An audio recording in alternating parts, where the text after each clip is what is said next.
If you're looking for more content like this, check out mwpnews.com or bewareofspoilers.com.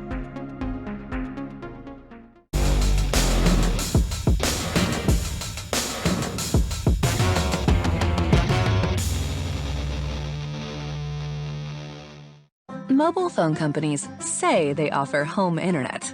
But if their internet comes from a cell phone network, you should know. It's just phone internet, not home internet. Keep your home up to speed with Cox. Cox internet is faster and has more reliable download speeds than 5G home internet. Cox is the real home internet you're looking for. Based on Cox analysis of Ookla speed test intelligence data Q3 2022 and Cox serviceable areas, visit cox.com/internet for details. Welcome to Beware of Spoilers. I am Adam. So, as I do typically whenever I review a Marvel movie, I will be splitting up the episode into part 1, part 2. Not in the old way we used to do it, where it's pre-movie thoughts, post-movie thoughts. It was going to be without spoilers and with spoilers. I tend to see these movies on opening night, well, tonight, preview night. And I want to make sure that if I'm going to review it, if someone wants to get a spoiler-free review, the option is there, and then I'm going to spoil the fuck out of it after that. Of course, new Marvel movie. Today is March 7th. It is Captain Marvel. Is it March 7th? Yeah, it's March 7th. Okay, I'm not fucking up too badly. I think that this movie was... I'm going to be honest, the plot points in this movie, not at all what I expected, and the reason why I'm going to go more into that in the spoiler section, because as a part of the larger Marvel Cinematic Universe, this does create a few problematic things going forward. Going into the movie, I already had an innate problem, because, not innate problem, that's the wrong way to put it, but I had a little bit of there was going to be an adjustment period going into the movie, but fortunately they kind of correct that. Where, you know, it's not too long before you realize what's actually going on, and it's, they don't go out of their way to, to keep you in the dark and try to confuse you too long, because as we know from the trailers and everything, she's working with the Kree. The Kree were the bad guys in Agents of S.H.I.E.L.D., and, I feel like the Kree are referenced in other things besides Agents of S.H.I.E.L.D. and in Guardians of the Galaxy, because the Kree are the bad guys there, too. And now, in this movie, she's working with the Kree, so there's a little bit of an adjustment to get used to her working with the Kree. Although, I think when people saw that they had Ronan the Accuser and the other guy from Guardians of the Galaxy were going to be working with her, people were like, she's not going to be working with them for long. Because it's too odd, considering the only capacity we've seen these people in is as villains, and if you're going to try to make them more sympathetic, that would just be weird, especially considering where they are. They don't really try to expand on Ronan any, which I guess doesn't hurt or help, because he was always a one-dimensional bad guy, and this doesn't really make him any less of a one-dimensional bad guy. It doesn't make him any more of a one-dimensional bad guy. He's just the same one-dimensional bad guy he was, blindly following Kree orders.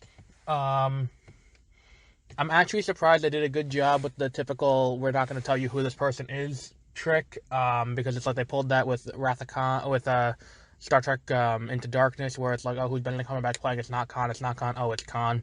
And then with Arkham Knight, it was, who's the Arkham Knight? Oh, it's not Jason Todd, Surprise, it's Jason Todd, you never guessed it. Why? Because we told you it wasn't. They didn't do that here, and this is kind of a minor spoiler, but Jude Law is not playing Mar-Vell. I don't know if that was known for a while, or if I was just slow on the uptake of not knowing that going into the movie, and if other people did, but he's not playing... He's not playing Mar-Vell. There is Mar-Vell in this movie, but it's a different character. Let's see, what else? I have one minor complaint about the movie, and I think that I don't know if this is so much the movie, or if I see it in a different theater, or if I see it when it comes out on DVD, if it's going to be corrected, but a lot of the sequences in the movie are really dark, and it's hard to see. So, like, there's a sequence toward the end of the movie, like right toward the beginning of the third act, when she's modifying her costume's colors with the help of Monica Rambeau, and she's modifying the colors of the costume, and we see her settle on the comics costume for Captain Marvel, and we see her do that, and then it's in the dark, so there's like this moment where they're playing a triumphant upswell on the music to try and show her in the full costume for the first time, accepting her responsibility there. and it's kind of a what's it called? It kind of falls a little bit flat because you can't really see it because the movie is so dark in the scene. You can't really tell that her costume changed colors at all. Um, so yeah, I think that I think if obviously you probably haven't seen this movie considering this episode is going up the night it came out. I saw literally the first showing on the East Coast time, which would have been 7:30. I saw it in 3D. But I think that if this is definitely a movie worth seeing. If comparing it to Wonder Woman, I would say this is a slightly better movie than Wonder Woman because it does nail its third act, where Wonder Woman kind of stumbles to the finish. It does kind of nail the third act a little bit better. And it has a whole bunch of cute little nods to the future that we know of throughout the movie. And we'll go into that more in the spoiler section. But absolutely worth your time seeing this movie. Now, if you're continuing on past this point, I'm going to spoil the movie with some of the larger plot points going on that I enjoyed, didn't enjoy, that kind of stuff. So from here on out, spoilers, as the title would suggest. Number one, we do have Mar-Vell in the movie, as I said before, and the reason why it's important that Mar-Vell is kind of instrumental to Carol's intro as a character in Marvel, because her origin story is very similar to the origin story of the Green Lantern, and they do an interesting thing in this movie where we kind of start in media res, where she's working for the Kree, so we don't have her origin from the beginning, and then she becomes a hero, and then she goes off, and then she, that kind of thing. She's already got powers, and she's already fighting as a soldier, and she already is in space, and all this stuff already happened. And then as she's going along, it slowly pieces together her origin. It's like she sees flashbacks, and then the Skrulls are tinkering with her mind, and she gets more flashbacks, and then she goes to Earth, she finds a file, and she sees herself on Earth with all these other people. And it's an interesting way, I think, of doing the origin in that way, to the point where you don't really think of it as a very similar story to origin to Green Lantern, where it's the previous Lantern dies, he passes on his power. This is Mar-Vell is there, she's building this Lightspeed engine. She tries to leave with it to help. As it turns out, Mar-Vell, the good guy, is trying to help the Skrulls, who are also the good guy in this movie, which is surprising to me. It blows up, but the energy from the Lightspeed engine goes into Captain Marvel. I guess I had a realization about them. I'm gonna get to that in a minute, because there's another pretty big plot point from here and from previous movies that's kind of just touched on, but not really fully addressed. As to its significance, it's kind of just because they don't know, because it takes place in the future and in the past, and it's okay. We'll get to that in a minute. But so she gets the powers that way. Then they put a dampener on her, so that way she's not the full strength of her power. So if you've ever seen any of the iterations of Dark Phoenix, you're familiar with this kind of stupidity where they're like, we're gonna keep a dampener on her, and then when they figure it out that they've been dampening the powers and they're afraid of you, nothing bad could possibly go wrong. So the thing I was saying before about that is the power source from the Lightspeed engine is something we have already. It's something we've already had in the Marvel Universe since it was first shown in a sketchbook in Iron Man 2, and then in Captain America, the first Captain America movie, it makes its first appearance as the MacGuffin that they're chasing through the movie. The Tesseract comes back, because we can't get enough of the fucking Infinity Stones, can we? So we have the Tesseract is on the lab that Mar-Vell had, and she's using it to power the lab and power the Lightspeed engine and all that. So I guess we can say why she's going to have a special connection to defeating Thanos. It's because their powers are derived from an Infinity Stone in a way that no one else is. Because, no other character has their power set based on it coming from an Infinity Stone. So it just kind of, that could be the big connection, is that she probably has, because of her powers being derived from energy that came from the Tesseract, she may have some connection to the Space Stone, but it's nebulous. That's all unknown going into Endgame. Which brings me to my next point. I wanted to address this as a general movie-going experience pet peeve I have. I've mentioned in the past I don't like clapping. And I don't like when people clap at a movie. You can laugh, you can react, that's fine. But don't fucking applaud things. Please don't applaud things. And I had a feeling that this was going to happen when for the Marvel Studios logo in the beginning, where they usually show clips from the previous movies. Like, they show, like, Iron Man 1, they show Captain America running through the forests of Europe, they show Hulkbuster suit up, they show things like that. They showed all of Stan Lee's cameos through the entire thing, and, like, the script pages were all Stan Lee's cameos. It was a cute thing, and I should have known people going, oh, like that, and I was like, it's gonna be one of those movies. And thankfully they were quiet through the entire rest of the fucking thing. Then there was a standing ovation at the end of the movie because, you know, not just a standing ovation, a standing, like, hooting, hollering, like, shut the fuck up and sit down. It's a fucking movie, not a stage performance. Standing ovation. And then there was the mid-credit scene. There are 2 post-credit scenes on this movie. The last one is just, they, at one point, to get the Tesseract off of the spaceship, they feed the Tesseract to the cat Goose, who's not really a cat, and then he spits out like a hairball on Fury's desk, and the other post-credit scene, the more important post-credit scene, because, like, we don't need to know what happened to the Tesseract between there and the Avengers. We kind of can figure out that S.H.I.E.L.D. has the Tesseract, then S.H.I.E.L.D.'s working on the Tesseract 20 years later. It kind of just fits together. You don't need to really do too much thinking about it.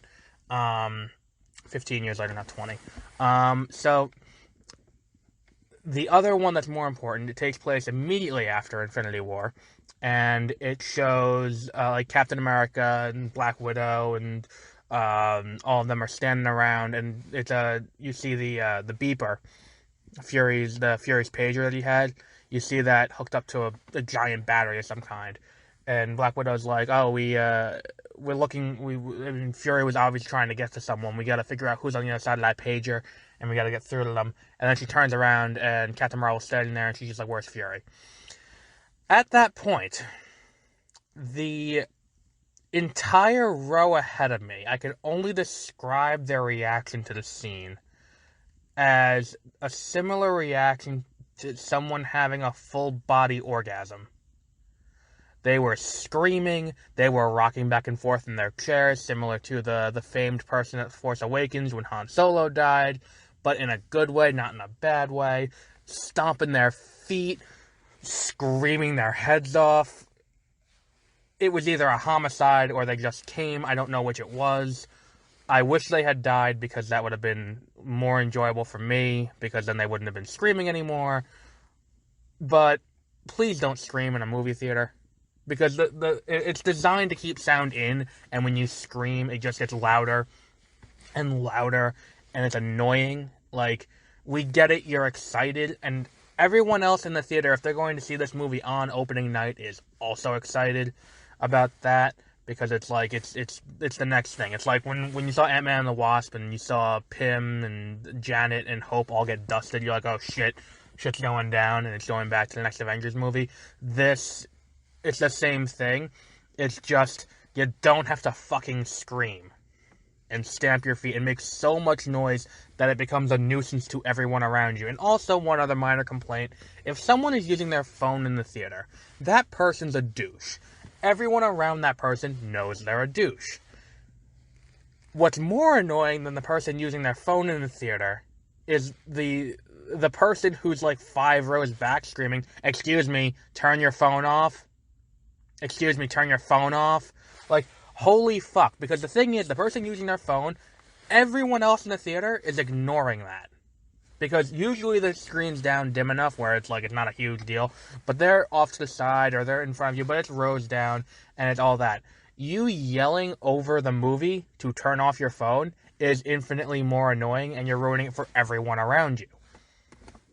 Because a phone can be ignored, someone screaming over the dialogue cannot. So, that's the end of my theater gripes section of this. But yes, and then another cute thing I did that nodded to the future was, when he's coming up with at the end of the movie, he realizes, Fury, that, like, they can't defend, like, Earth can't defend itself from aliens because, what's it called? They made it seem like they know there are aliens out there, and the only person who could defend them at that point was Captain Marvel, and she's on the other side of the universe, and she can't help.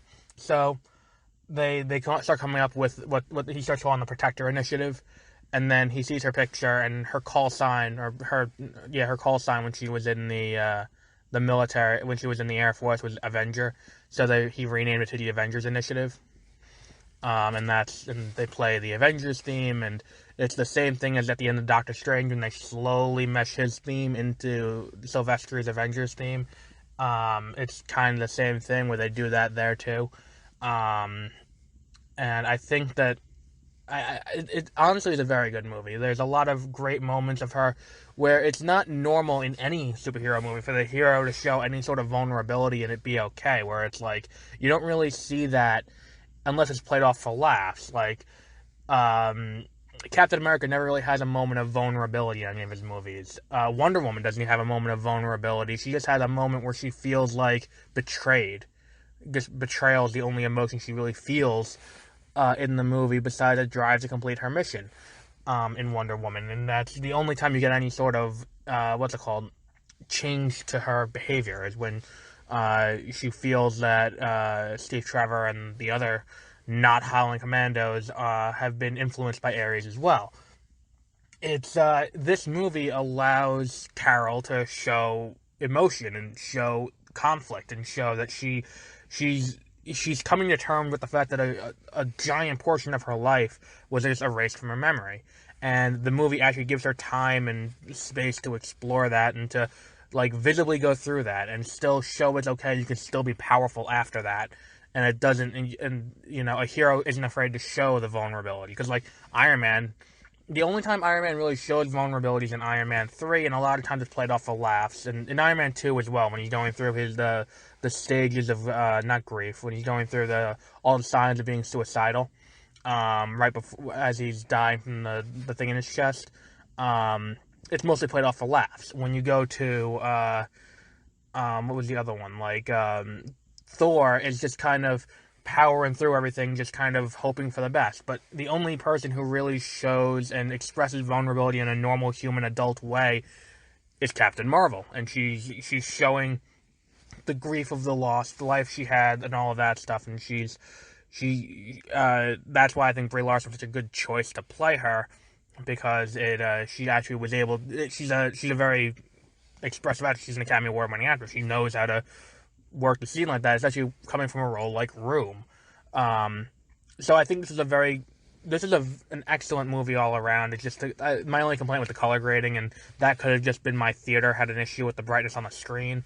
I don't know how accurate that is, but I'll look into it at some point. There's one action sequence toward the end that I really liked, and I'm starting to think that we can make the case that Gunn wasn't quite as instrumental in what we see in Guardians of the Galaxy as we may have originally thought, because I was watching the credits for this movie, and there's a familiar name in the screenwriting credits, Nicole Perlman. She co-wrote the first Guardians of the Galaxy movie, and this movie does a great job with soundtrack choices for the period in the same way Guardians of the Galaxy does. Now, it's not as overt. It's not her walking around with a Walkman and having it be part of her identity. It's just the soundtrack interacts with the movie. What's it called? When she's meeting with the Supreme Intelligence, who's played by Annette Bening, who also plays who also plays Mar-Vell. They're playing "Come As You Are" from Nirvana, and it's the same kind of thing they have in Guardians. It's just not. It's not quite where Guardians, I've said in the past, you could probably make the case as a musical because the cast is interacting with the music. The music isn't quite so much being interacted with as much as it is just there. It's like when they're playing No Doubt during one of the fights she has after she gets awakened into her full power in the third act of the movie when she's fighting all the Kree soldiers. They're playing No Doubt. It's not playing in the movie itself. It's just playing in general over the soundtrack, but it interacts and the action's kind of in sync with it in not quite to the same degree the music is synchronized as Baby Driver, but it's kind of on its way there. And I think that if she can, work her magic on Guardians 3, maybe she can be the director of Guardians 3. It depends on if Simon Kinberg can, make the case for screenwriters becoming directors with Dark Phoenix, but we'll see. And that would be an easy way to solve that problem.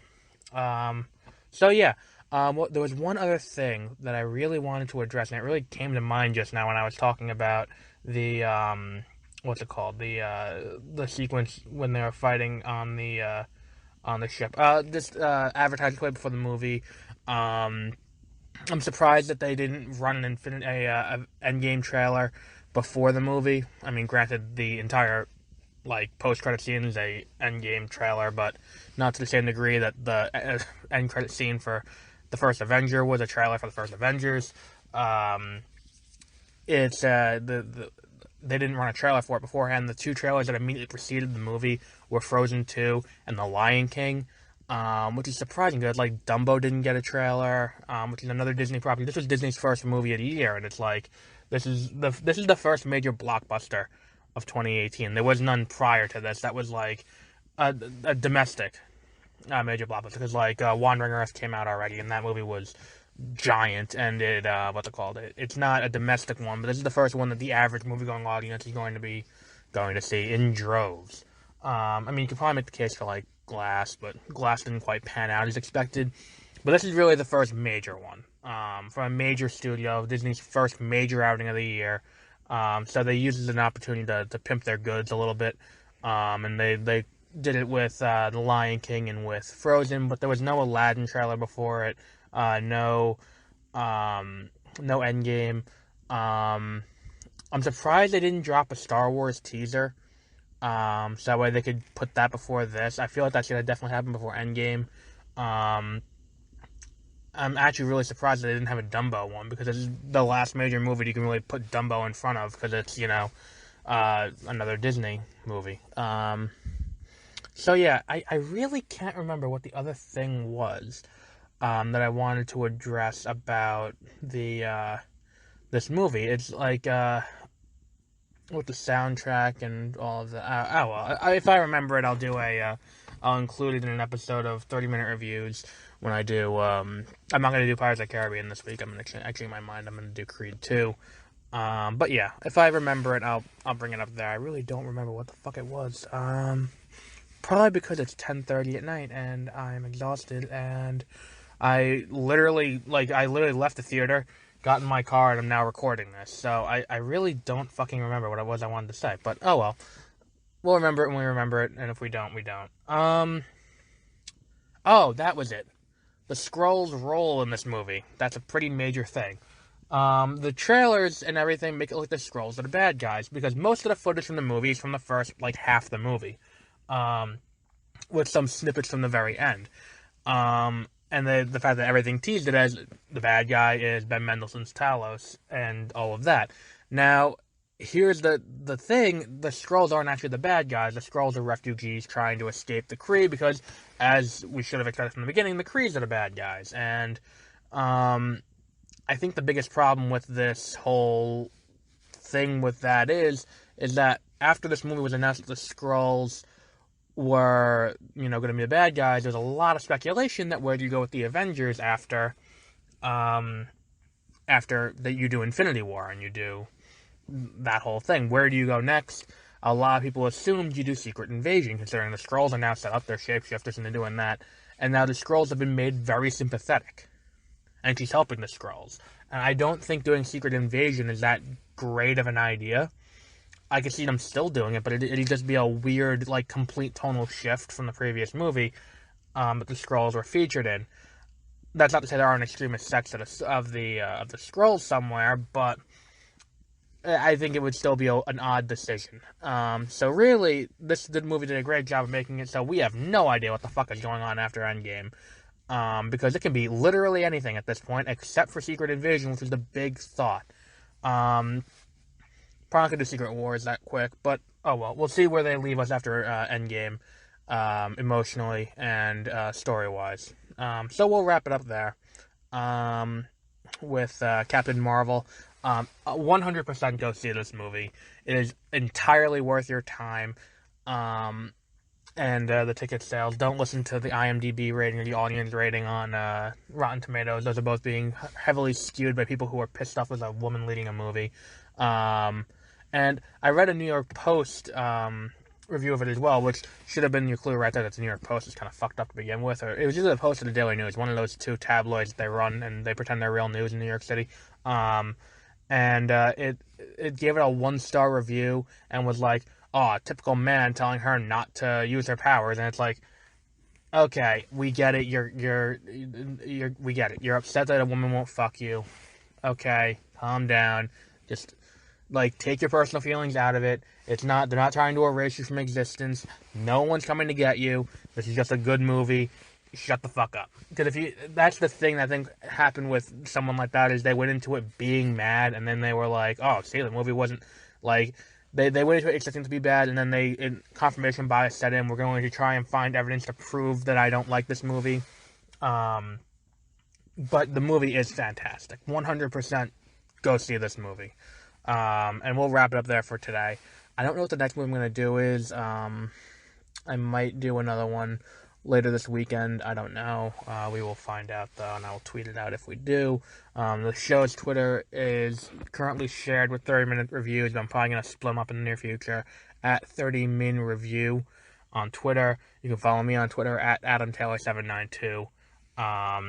And we will be back later in next week with another episode.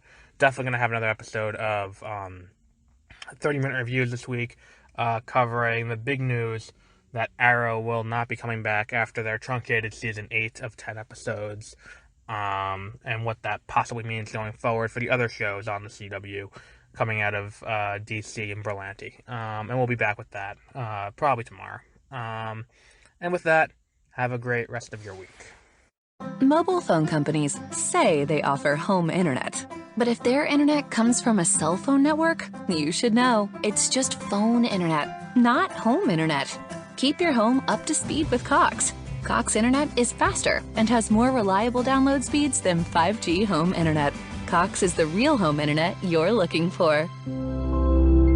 Based on Cox analysis of Ookla speed test intelligence data Q3 2022 and Cox serviceable areas, visit cox.com/internet for details.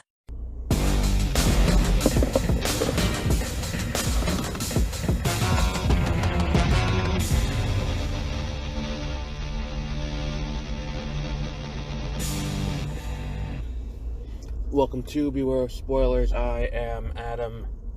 Yesterday on 30-minute reviews, I talked about the weather a little bit. I said that it felt like one of those days where you step outside and you're like, fuck, I don't want to go to school. It's too nice out. It's June. Today, we've hit the other side of the spectrum, and I didn't look at the weather before I got dressed. So I step outside, and I guess the fact that it smelled like cream corn outside for absolutely no reason didn't help this, but it feels like early football season now, or like mid-September, where you're sitting there and it is, this just nice, cool day, not too humid. It rained last night, so we're good now, and it's like, it's just damp and, that kind of thing. I hate working on these kind of days because I can always be so productive on rainy days, but I have to go to work today. So, like I said yesterday, or I think I did on 30-minute reviews yesterday, which if you're not listening to, you can go over and check it out. It's 30-minute reviews on wherever you get your podcasts. It's kind of the news companion podcast to this one. So if there's news that breaks, then it'll be covered there. Yesterday I was going to do a discussion of the Black Adam trailer, but I forgot. Probably because it dropped at like 9:30 in the morning, and I'm like, well, at this point, it's like we're already kind of late into, like, we're early in the day. Like, why would you drop a trailer this early? And really, this applies to me because, like, look, I get that, most other, news outlets, it is their only job to report on the news. I know I'm one of the exceptions to the rule where I also have a day job and I go out and work during the day.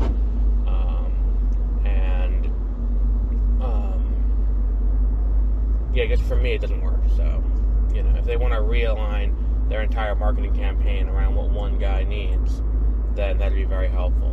But the noon time's a lot better.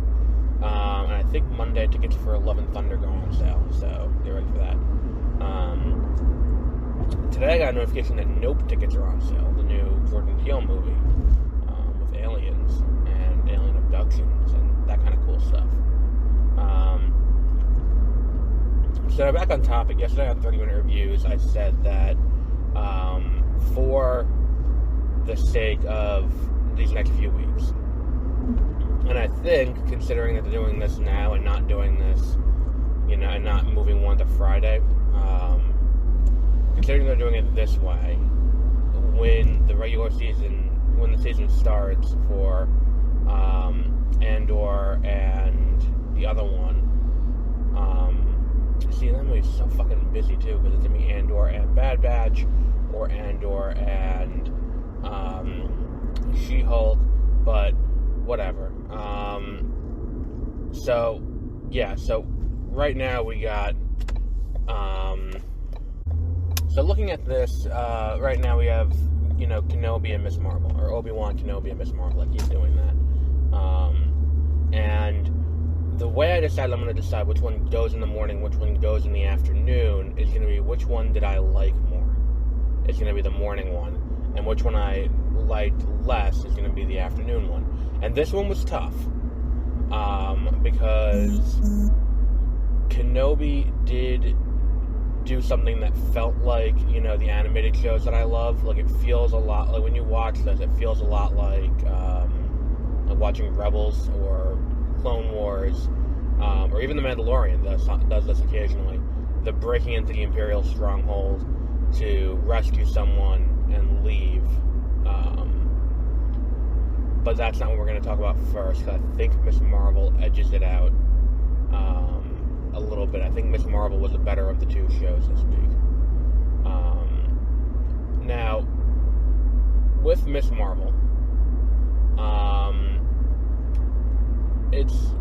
they had to change the origin story. That's, I think, the first thing that needs to be addressed, is that the origin story for Miss Marvel had to get changed. Rationale being, we had the Inhumans TV show, and that did not do well. It did well enough for Anson Mount to reprise his role as Black Bolt in Multiverse of Madness, but I don't think it was well enough received to do that.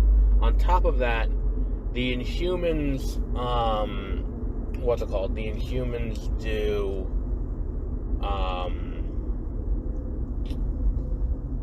look like it's a big concept to introduce, to give someone powers based on Terrigenesis in their first episode, and be like, okay, well, that's something we're gonna have to explore, and then the entire show would be less about Miss Marvel and more about the figuring out what Terrigenesis is and what happened to her, kind of like what happened in season 2 of Agents of S.H.I.E.L.D.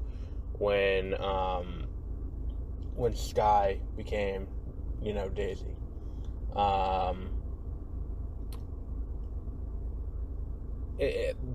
understand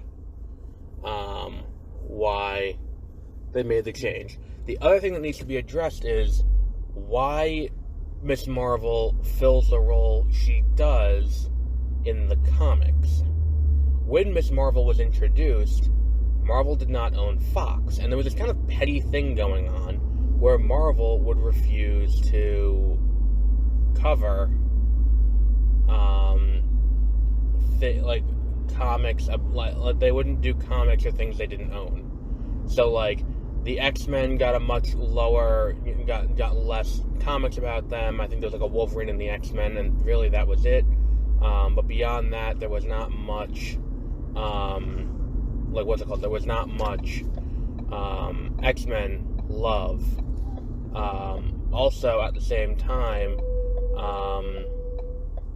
they had all but canceled the Fantastic Four. And what they were doing was Marvel Studios did have the ability to make Inhumans movies. Like, they had not sold that away to anyone because no one really wanted it. But the Inhumans were still there, and they still had the ability to make those movies. So what ended up happening was they announced that an Inhumans movie was going to be coming after Captain Marvel ended up taking the slot, I think, or there was a reshuffle due to Spider-Man, and the Inhumans movie got bumped and it went to Marvel TV. But the idea was that they didn't have to, They didn't have to, what's the one for here? I'm completely blanking on what I'm trying to say.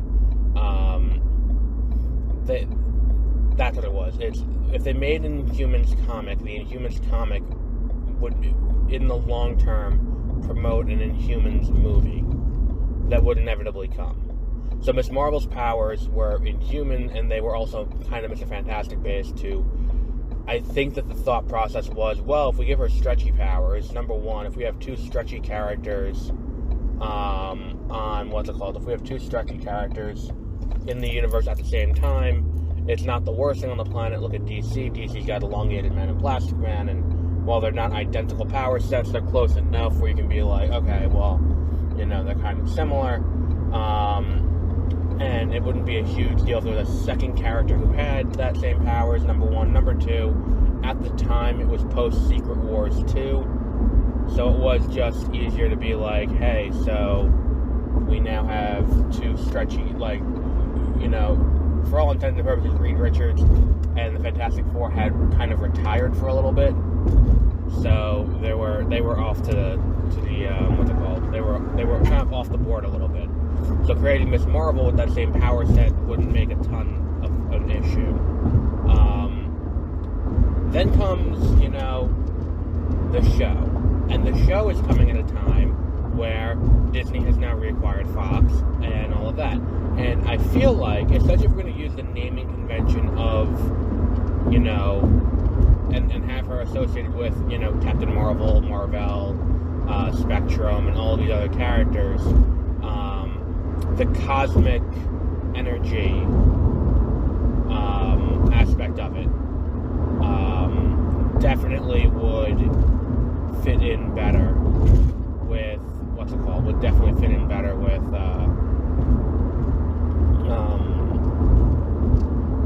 the other one with I'm completely blanking now.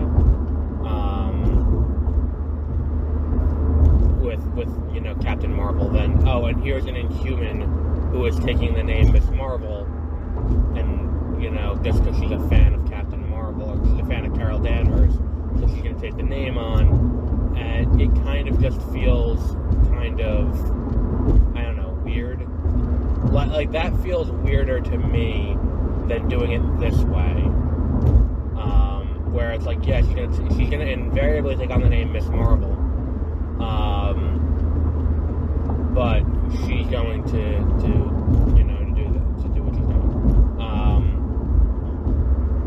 I don't know why, too, it feels weird to me. Like, if I watch and there's a pop culture reference, it doesn't take me out of it, because it's like, oh, okay, that happens. Like, it was so weird, because, at one point in the show, they talk about going over someone's house to play Super Smash Brothers, and I'm like, oh, okay, that's cool, that's, that's normal, that's what that's what people do. And that didn't take me out of it. But for some reason, it's like, the second they reference Mulan, and the second they reference Darth Vader, I'm like, oh, it's a Disney show, so cross, so synergy. And I'm like, but why does that bother me, but the Smash Brothers one not? So, anyway, story at hand is, you have Kamala Khan. She's a junior in high school. She's Pakistani, comes from a very strict family. She wants to go to Avengers Con. So her and her friend Bruno they ask her mom, then they have to concoct a plan to get out of, to get out and go to Avengers Con. And you get some neat family moments that I think work pretty well.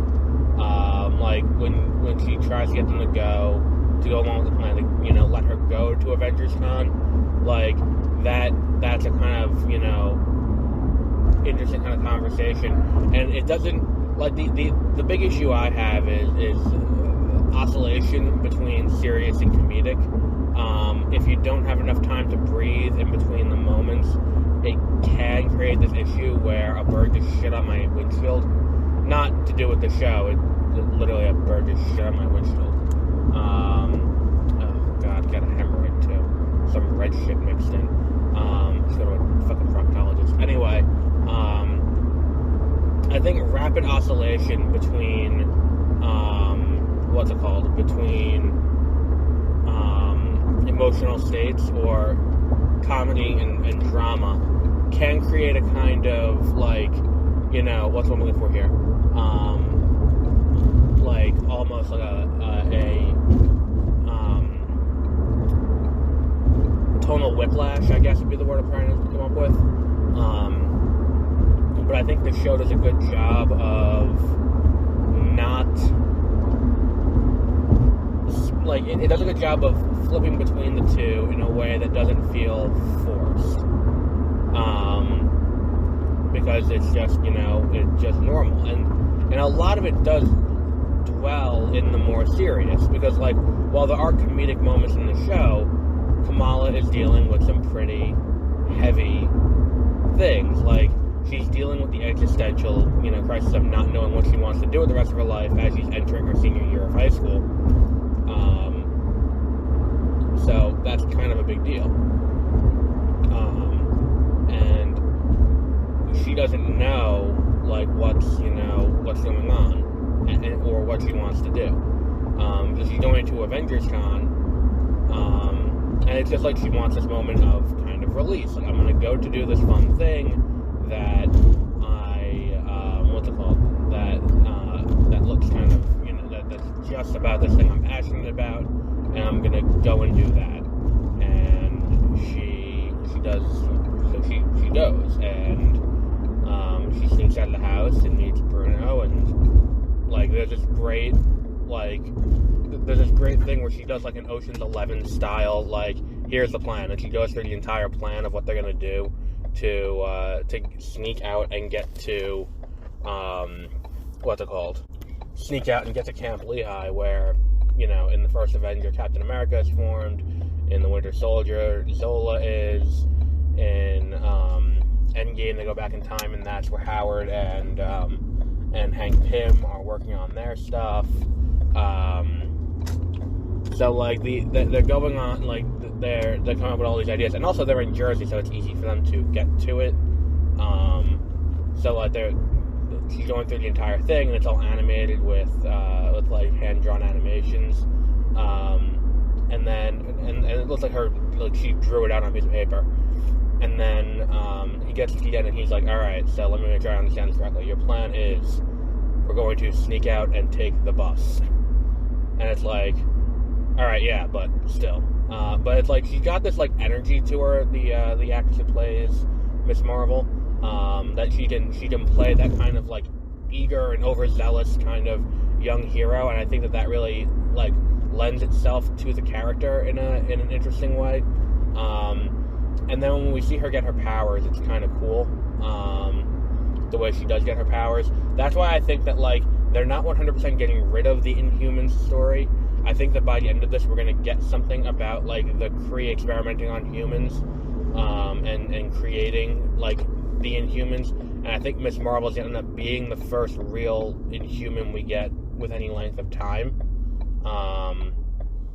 In this case, it being, we're seeing her, you know, like, we're seeing her learn about her powers and learn about all of that. And I think that's going to be the first, she's going to be the first true Inhuman, in that regard. Because Black Bolt's there, but, like, they don't go into how he got his powers or anything like that. And I think that, like, you know, Kree experimentation is going to play a role. And I think that's going to be an interesting kind of approach. What else is there? I think that's pretty much it. I mean, I love all of the animations and all of the stuff on the buildings and like all the, you know, all that kind of stuff, because it gives it a kind of energy that I think a lot of the other Marvel shows haven't had. It's got a really unique visual flair that a lot of the other Marvel shows hasn't had.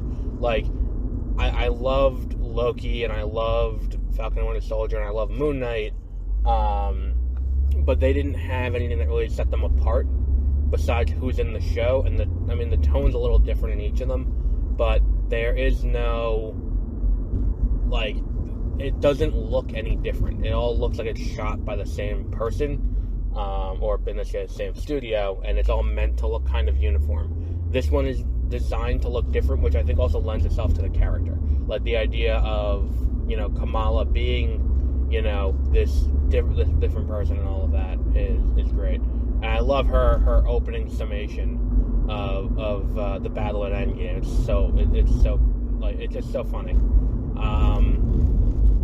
So Ms. Marvel is out now. The first episode has come out yesterday. Every Wednesday, I think for the next 6 to 8 weeks, there's going to be a new episode of Ms. Marvel.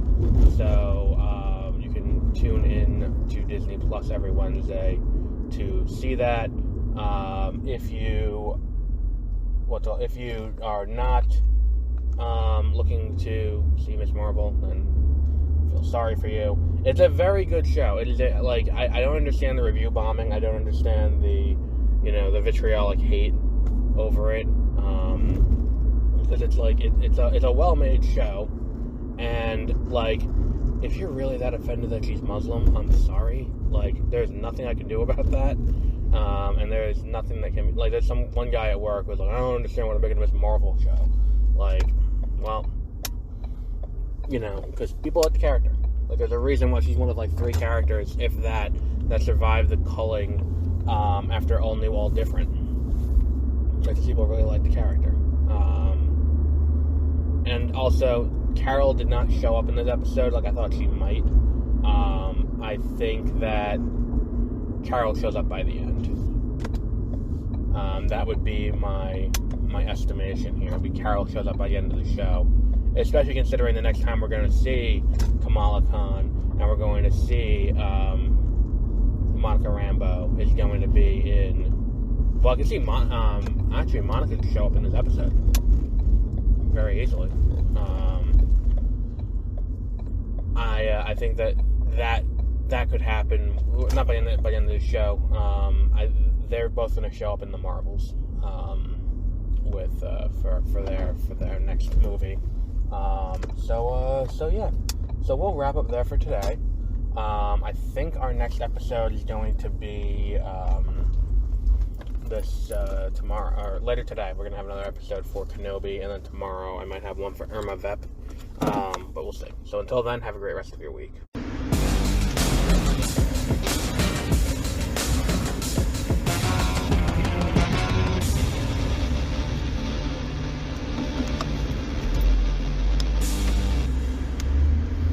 Welcome to Beware of Spoilers. I am Adam. I am very tired. It was a long day. But here we are. 5:48 p.m. Eastern Standard Time. For anyone out there who is wondering what the turnaround is on an average episode, you can see, based on when I started recording it, how long the episode is, and how long it takes you to reach your phone. So, what we're here for is we are here to talk about Ms. Marvel, because Ms. Marvel came out on Wednesday, and I have not watched it yet. No, I did watch it the day of, and I did record the day of. I recorded an episode about it the day of. Problem is, the sound quality was shit. And I felt like I couldn't get quite enough done in that one episode, so I wanted to get, wanted to do a full, separate episode where we really address the show completely, and here we are. There was something else Wednesday that preempted me in the evening, and then, I don't know, my days of the week are all fucked up. So here we are.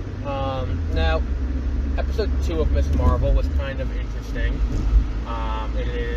That is great. Thank you, phone, for moving into a more comfortable position on my dashboard, so that way I can get full blast of the air conditioner.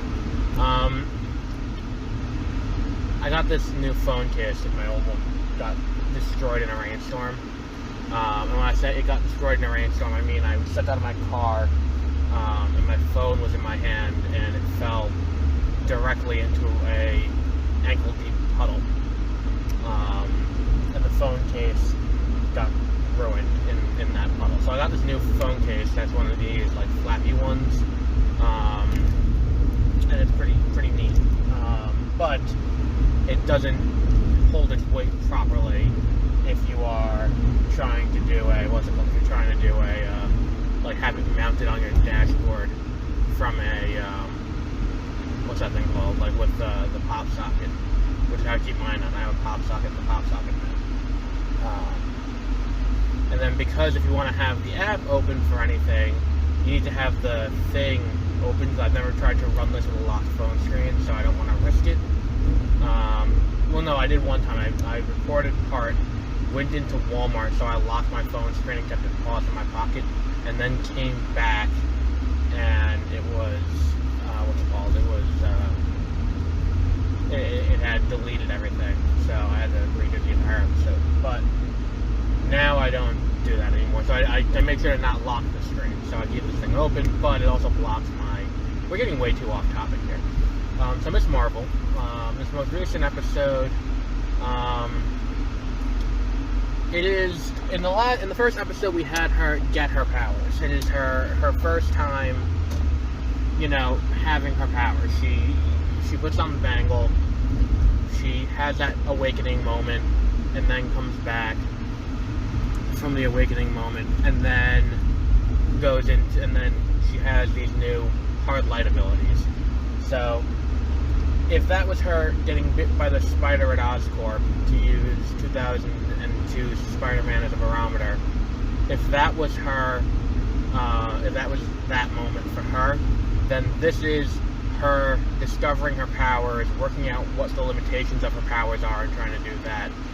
Now, also what we get in this episode, I mean, that's all really cool. They do a really good job of showing her, trying to figure out what her powers are and how they work, and, you know, what her limitations are, like I just said, and all that kind of cool stuff.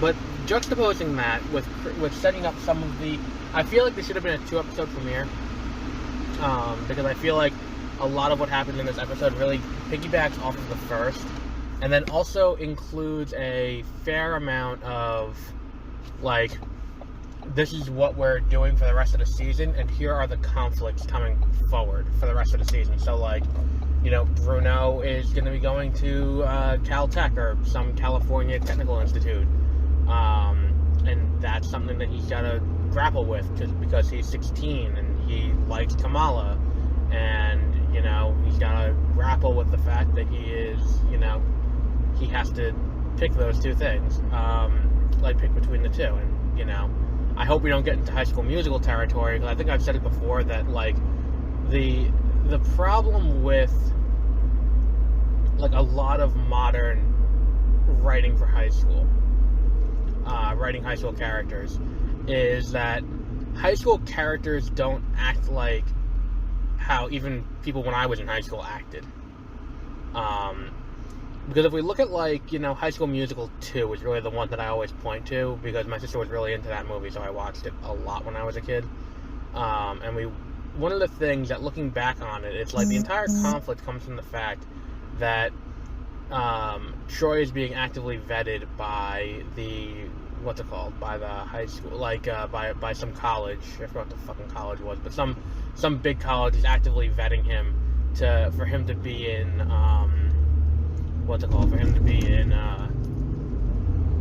on their team in college, and he, you know, might be getting a scholarship out of it, and all of that kind of stuff. So the thing is, if that's the case, and that's if that's it, and he's telling his friends, like, look, they're actively courting me to go to this college, at the same time violating some NCAA rules on recruitment standards, although in 2004, 2005 may have been a little bit more relaxed, but, you know, them recruiting him, it's like, oh, he's not blowing us off, he's trying to get into college and get a scholarship to play basketball, so he's really not doing the wrong thing here. But looking at it that way, and looking at like the way he kind of is over the course of that movie, it's not realistic to how high schoolers would actually behave, because a lot of in that situation, high schoolers would be like, oh yeah, you're doing the right thing here, although you can't manufacture drama out of everyone being agreeable to the fact that, oh yeah, that's 100% the right thing to do in this situation, without making everyone seem petty around him for being like, yeah, I know you have this great opportunity to possibly play basketball for one of the most prestigious schools on the planet for this program, but we want to put on a play at this country club. Can you help us with that? Like, it's dumb. So I hope we don't get into that, because it's the kind of thing where it's like, I think that it would work a little bit better here, because at the end of the day, it would be Bruno who's grappling with the decision, and it would be Bruno who's going, like, hey, I don't want to, like, look, I got this great opportunity, but also I have these feelings for you, so I don't know which way to go. And I think that, you know, I don't think Kamala would make, based on the 2 episodes, she doesn't seem like the type of person to make the selfish decision to be like, yeah, well, let's do, like, don't do that, do, like, you know, stay here and do that, and, you know, all of that. I don't think that would really happen. It is weird, though, because it's like, it's one of those things that there's this weird cognitive disconnect for me, because, like, she is a junior in high school, and so she's a year younger than Spider-Man.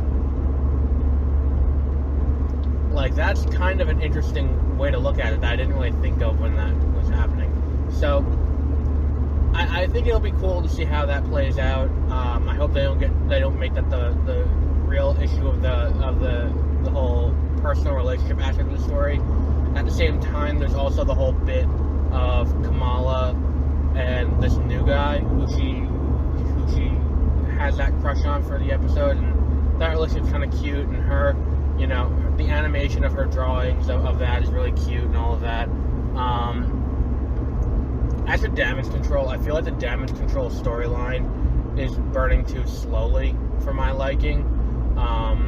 I also don't understand why Damage Control is the organization that is overseeing this, considering logistically you would think that it would be like SWORD. Like, the SHIELD doesn't exist anymore, regardless of how you feel about Agents of SHIELD. Like, there isn't a SHIELD organization that is in the picture broadly for them to look at. But at the same time, like, if there is no SHIELD, and SHIELD isn't doing their thing, really, like, it is a, you know, it is a weird situation that needs to be, like, looked at, and like, why, like, what they need to do is they need to take the number of organizations that are actively recruiting new heroes and turn it down a little bit, unless what they're doing is kind of like a power vacuum of, like, that's what Phase 4 kind of feels like to me, and I think that we're kind of getting that a little bit, because we're like, Feige said within the last week, like, oh, we're nearing the end of Phase 4, so we're going to get into the next big arc, and it's like, well, there hasn't really been a big arc, and then I'm thinking about it today while I'm at work, and I'm like, well, there kind of was. The big arc of Phase 4 is, where is everyone now? What, like, lay the groundwork for the next batch of movies. What is going on in this world after the event, because it's not about the impact of Thanos as much as it's the impact of the Avengers losing Black Widow, the Avengers losing Tony Stark, and the Avengers losing Captain America. Like, what impact does that now have on the world? That's the question that is fundamentally being asked in Phase 4. What state is the world now in dealing with these changes and then this new status quo? So this idea that, like, oh, we have all of these, you know, all of these heroes and villains who are coming out of the woodwork, it's like, well, that's what happens. That's, you know, we have, like, you know, they talk about in Civil War where it's like, you know, our existence invites challenge. It's like, well, you know, it seems like, your envision may your existence may cause drive people to challenge you, but at the same time, looking around at what's going on here, it looks more like you being lost has more of an impact on. Where did I even come from? Like, it seems like you not being there is causing more people to come out and need to be fought. And it's about setting the stage for the next generation of heroes. It's the cast list for going forward this season. In the next bit, in the same way that Phase 1 was going into the Infinity Saga, where it's like, here are the players that you need to know. Here are the players who are there, and then here are people who are in the world and what they're doing and why they're doing what they're doing. What organizations exist and what's going on there. I feel like, making one of the shows focus more on, like, the idea of what's going on and all of that would have been more helpful. Where it's like, this world that's like this, we now have 3 distinct organizations going around that are like, well, the Avengers are gone, but the threats won't stop, so we need something to do about it. Like, the Avengers aren't gone, the Avengers are the Avengers, and maybe they're taking a much-needed holiday after doing all they did in Endgame, and that's all fine and good. But, the Avengers aren't the cohesive unit they were at the beginning of, the last, like, at the end, like, when Endgame picks up, the Avengers were, this cohesive unit, and we don't see them again as a cohesive unit like they were in Endgame until, whatever the next Avengers movie is going to be. And it's about people picking up these roles. So Phase 4 might be, figuring out who's who and what's going on where in the Marvel Universe. I could see them doing Civil War 2. Like, Captain Marvel 3 could very well be Civil War 2 in this world, and I think that could be an interesting place for them to explore. I would like to see them try that. I think that exploring, like, what... Here's the question that I have after watching these 2 episodes of Ms. Marvel. What is Damage Control's endgame, for lack of a better word? Because here's the problem. Like, we know what Val wants. Val wants her own team, and Val is taking the role of Thunderbolt Ross because, unfortunately, William Hurt passed. So, she will be the leader of the Thunderbolts. So, in that world, it's like she's going to assemble this team. We'll probably see her again in She-Hulk. She's got, Yelena, she's got U.S. Agent, she's got her team for a Thunderbolts movie set up. Like, she's ready to go there. If we look at the next step, which is, like, what is Sword's thing? Sword is more about defending from outside threats and defending against the super powerful people. So, like, Wanda, which they did a great job there. Recreating Vision, which bit them in the ass, because now Vision's on the loose and no one knows where he is. They're the ones who you would think would be stepping in to intercede with Ms. Marvel, because if you're dealing with someone who has light constructs, you'd think they'd be like, hey, wait a minute, that's kind of similar to what's going on with Captain Marvel. If she's got a similar power set, we may want to keep an eye on that.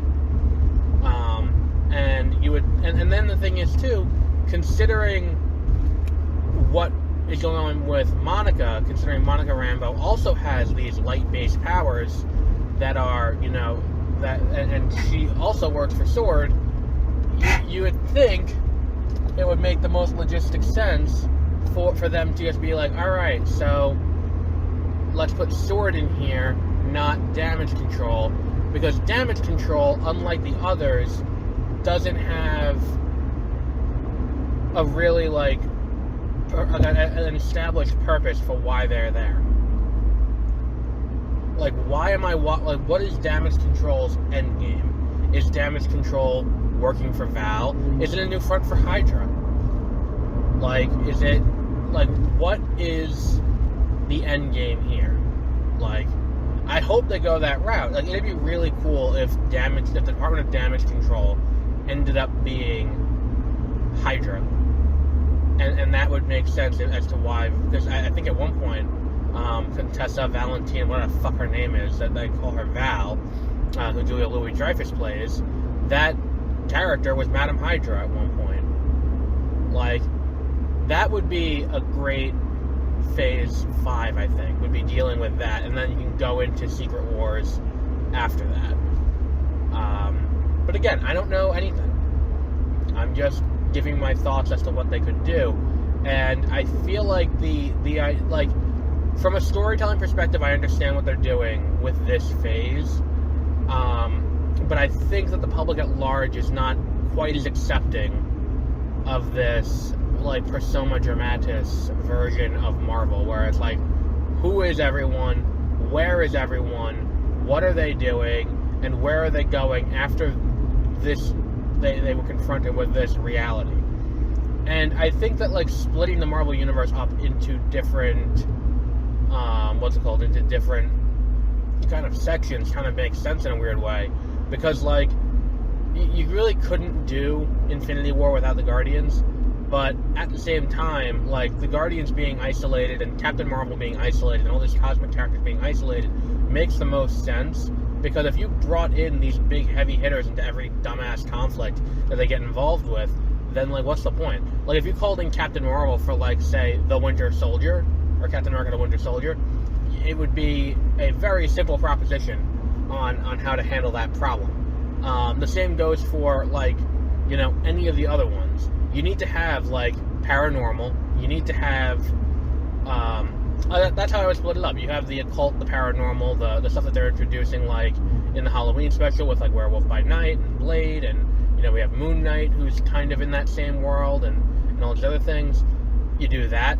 You do, like, street level, like, Defenders type shit, like, you know, when Daredevil comes back, which is happening. Like, Daredevil's coming back. We're gonna have more Charlie Cox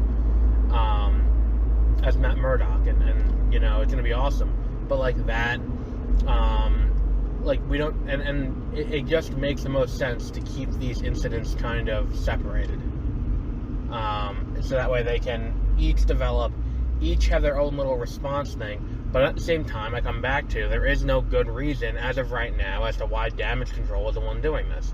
I think by the end of this show, it's going to come out that Damage Control, like, because that's the thing, too. If we think back to Falcon and the Winter Soldier, which is where we really got introduced to Val in a big bad way, not, like, we didn't get it as much in her small cameo at the end of, at the end of Black Widow, but at the end of Falcon and the Winter Soldier, when she shows up and she's like, you know, yeah, we don't know who actually owns the shield and all of that, like, she does appear to be working for some government agency. Like, because she's showing up at what is definitely supposed to be a congressional hearing, but looks like it's shot in a courthouse.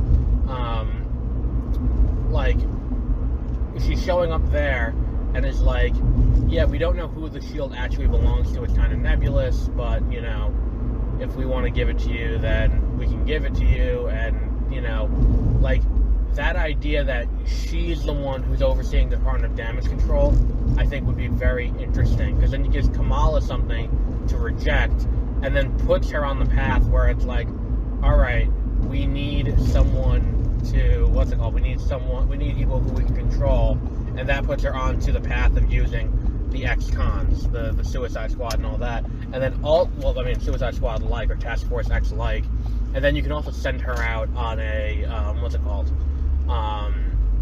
like, that would give her an in for Abomination and give her an explanation as to why she wants Abomination, instead of just going like, hey, She-Hulk, or hey, Hulk, do you want to come and help me out and be a member of this team? And, like, why, like, it would give an explanation as to why she's reaching out to these people, rather than going to, like, you know, I can't control the Avengers, but I can go to these other people, but then why not go to heroes who are not yet, you know, established, instead of going to, you know, villains that you can just control by saying, like, hey, we'll give you time off your sentence.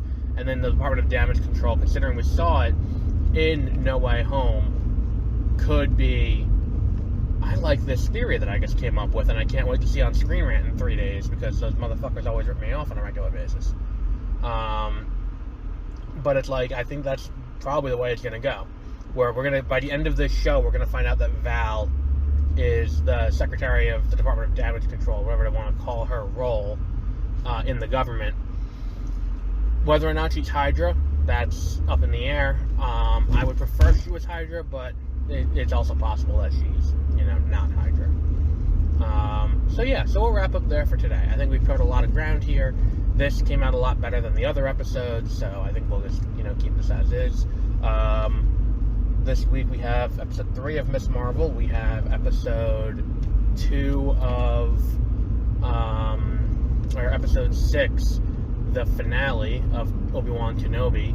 And then there's also the, what's it called? There's also an episode of, what else was that? There's one other show, I feel like. Can't remember now for the life of me. I feel like this is the problem.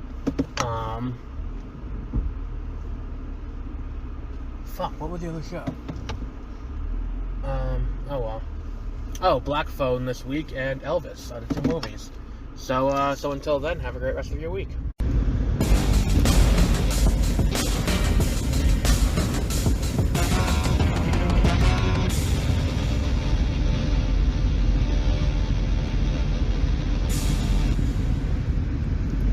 Welcome to Beware Spoilers. I am Adam.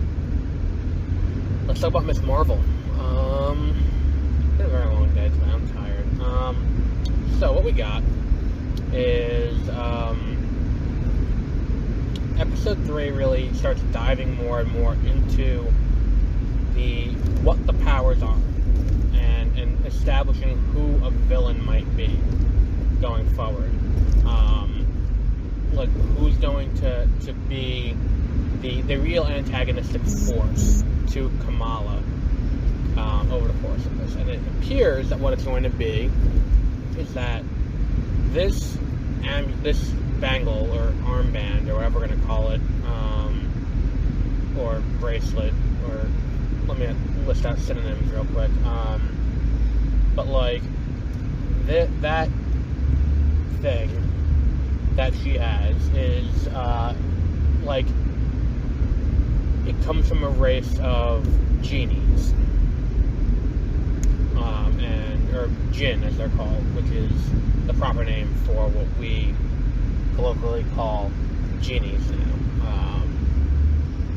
So that's what this comes from.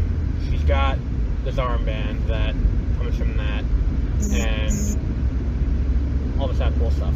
Now, taking into consideration this plus Kevin Feige's comments regarding we're going to see a clear way forward for the MCU as Phase 4 comes to an end.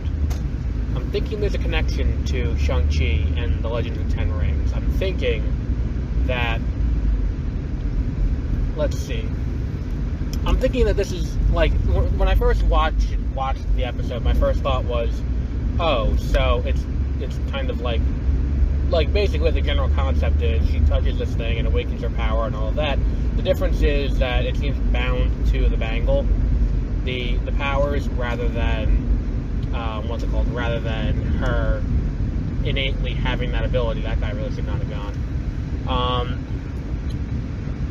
And that's a big difference between an inhuman and a regular human.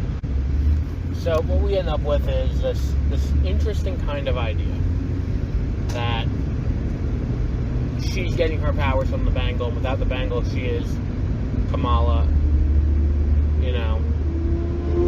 as normal, as it appears. Now, the other thing is that the clandestine, who are the organization that want to use her, use the bangle for their own needs and desires, are wanting to use it to get her back to their own parallel dimension. And I think that that's one of the things that people need to look at and address.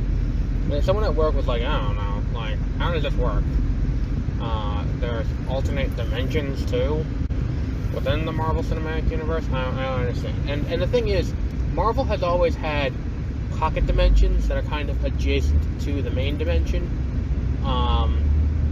and like Kunlun, it's kind of like that, where it's like it is this little pocket dimension. Like Shang-Chi had that too. The mirror dimension, the dark dimension. There are all these other adjacent dimensions to the universe that exist, but you need to know what you're doing to get there or use it to your advantage. So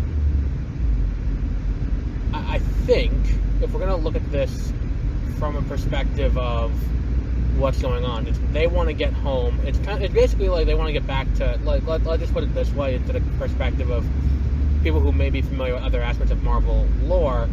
Think of it as they want to get back to Kunlun. That's basically all it is that you have a group of people who are from Kunlun who got stuck here and now want to get back there. How do they do that? And the way they do that, apparently, is Kamala with this bangle that she has, and apparently her grandmother has the other one. So it's interesting to see how that plays out. And we get our first real action sequence of the show, where she is dealing with a fight at, what's it called? She's dealing with the attack of the clandestine trying to catch her. It's an interesting premise, and the way they're executing is kind of cool. And I feel like there's definitely there's certainly more to, what's it called? There's more to explore. There's more to look at and be like, okay, so here's what, here's more, there's more to this world beyond just, getting into the obvious, but they haven't quite gotten there yet, but they will. Give it time. We're 3 episodes into a 6 or 8 episode miniseries, possibly season 1 of a lengthy TV show, but it could be cool to see where they go with that. I would like to see more development of the world, and I think, like I said in the last episode, when we were talking about when we were talking about the inclusion of Damage Control, who was not really in this episode, thankfully, but I think Damage Control really only works in the wider Marvel Cinematic Universe if Damage Control is an offshoot of the government that is currently run by Julia Louis-Dreyfus, as she was in her 2 appearances so far. Like, unless that is the case, then there's really no point for Damage Control to be here, and this can be the genesis point for that. Also, the idea of investigating, relics that have power that are on Earth is an interesting approach to go with, especially as we get into what, if any, role does Kang the Conqueror have in the Marvel Cinematic Universe going forward beyond just Loki? Where is that story going? Why is that story relevant, to everything else going on? And as of right now, it doesn't seem to have too much relevance, besides the fact that Kang the Conqueror is there, and he is an entity that needs to be, we need to know is present. There is no real explanation as to where they go from there. Now, I don't think Kang the Conqueror is a great, Thanos-level villain, in the same way that, Darkseid isn't a great first Justice League movie level villain. Where it's I think that Kang the Conqueror works as, here is a multiversal conqueror who is here to try and, who's here to try and take over this universe. That's what he does. And he's going to invade, and now it's time for, for the Avengers to unite to stop him. And I think that's the best way. I heard someone complaining today about not liking the younger characters.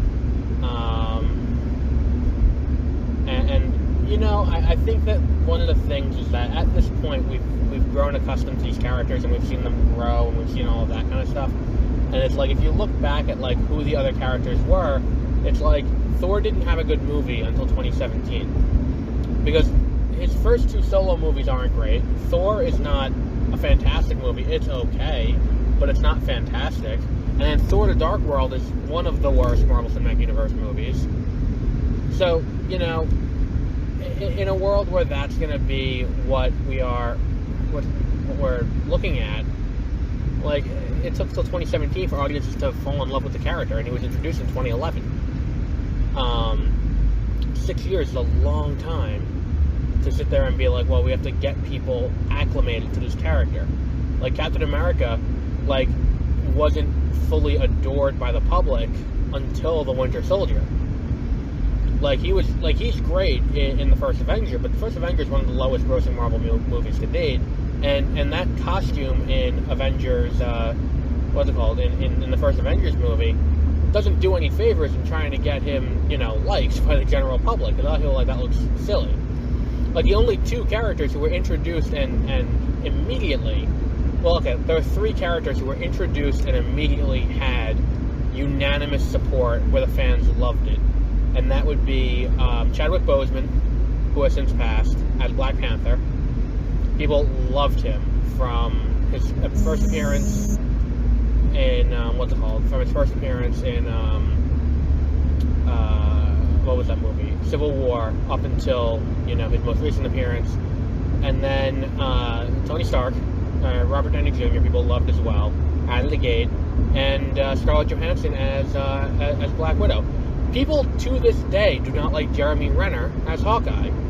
Me included. I'm not thrilled about that. Like, they could have done the Hawkeye TV show without Clint Barton, and it would have been just as good.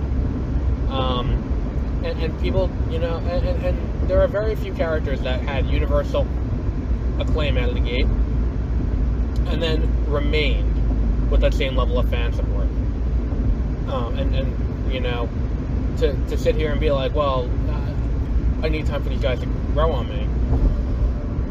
Well, that's fair.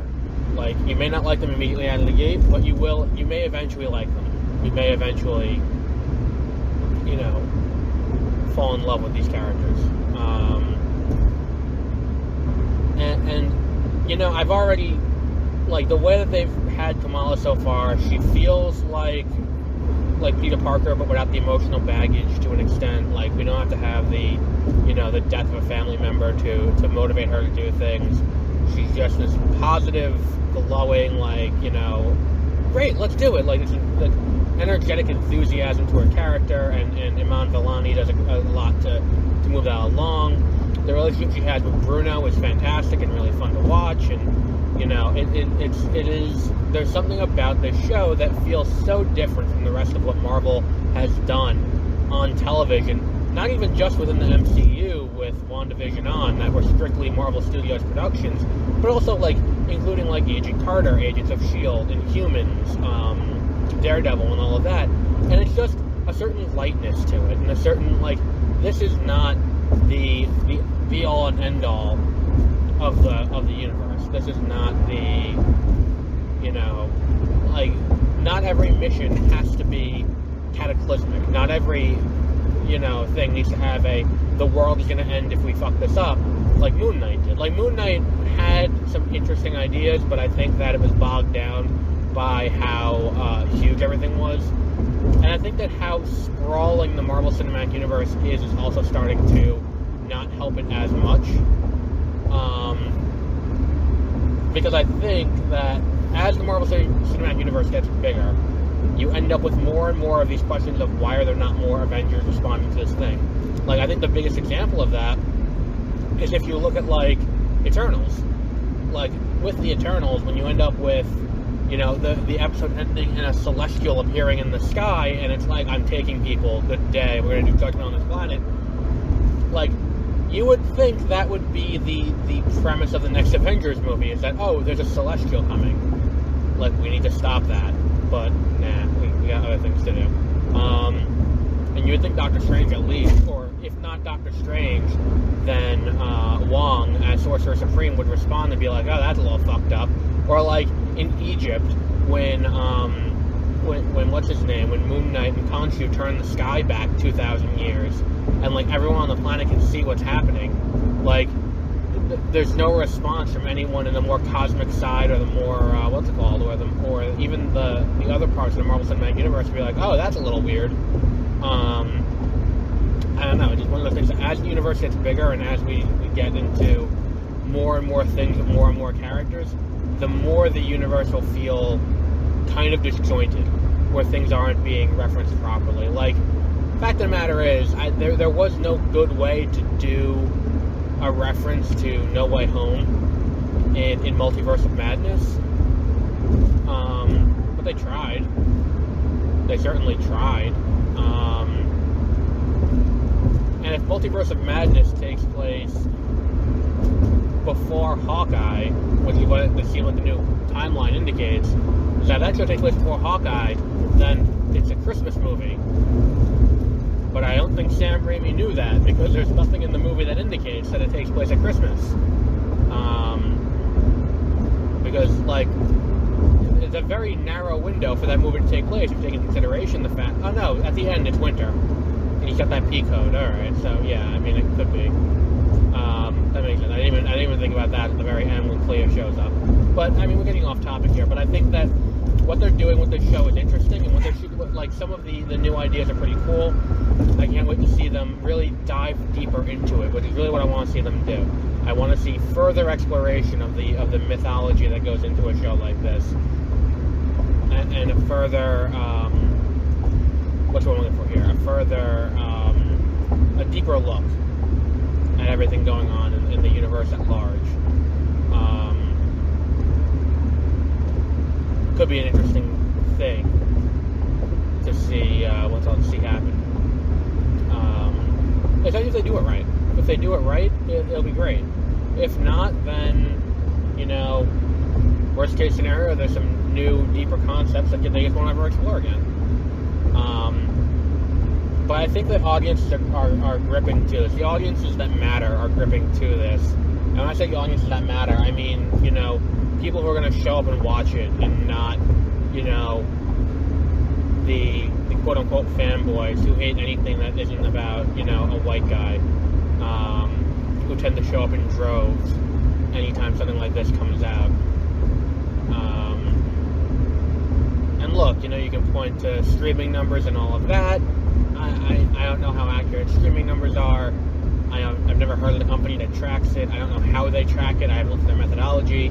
Like, I know for damn sure that, you know, Nielsen isn't the most accurate metric on the planet, because they've been de-accredited by whoever accredits Nielsen, and because they've lost their accreditation, there's no real look at, like that's the problem, is that because their methodology is so private, because they don't want the studios or the TV companies influencing who is, you know, like influencing the stats by paying off people to watch at a certain time, people with Nielsen boxes, they don't release that information. However, they also don't release demographic breakdowns of who is actually, you know, watching, like, the show.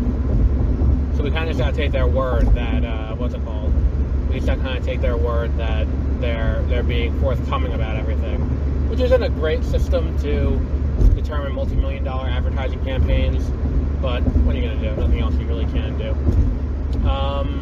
So yeah. So I think that's just about it. I think we've reached all we can really talk about with this. I'm like, now that, you know, the show, we have some semblance of direction, and we have something that resembles a general plot trajectory. I'm interested to see where they go from here. Like, it's not like I was disinterested before, but my problem is, if you look at the original way the show worked, and the original, you know, like, not plot per se, but like the original, what's what I'm looking for here? How was I say? The original, like the way it was set up, it seemed like a slice of life almost, where it's like, you know, this is Kamala's life, and this is her becoming a superhero, which would have been fine. I don't need some, you know, giant cataclysmic thing for her to stop. And they could have just done this show that's just this high school girl dealing with being a high school junior, and everything that comes along with that. Like, they could have just done that show, and it would have worked just as well, I think, without needing to go too deeply into what's going, like, what's going to, without going too deeply about here's some cataclysm tied to her backstory. And it's so charming, everything about the show. Like, including, like, the way they do the graphics and how they're melded into a world, and it's just fun to watch. So we'll wrap up there for today. Miss Marvel comes out every Wednesday and is available on Disney Plus. So we'll wrap up there for today. We'll be back with tomorrow is the release of Elvis, and well, today's the release of Elvis, but I'm not going to see a 3-hour movie after work. When I can see a 3-hour movie after work tomorrow, when I get out early. So I'm going to do that tomorrow, and then The Black Phone on Saturday. So, on that note, until our next episode, have a great rest of your week.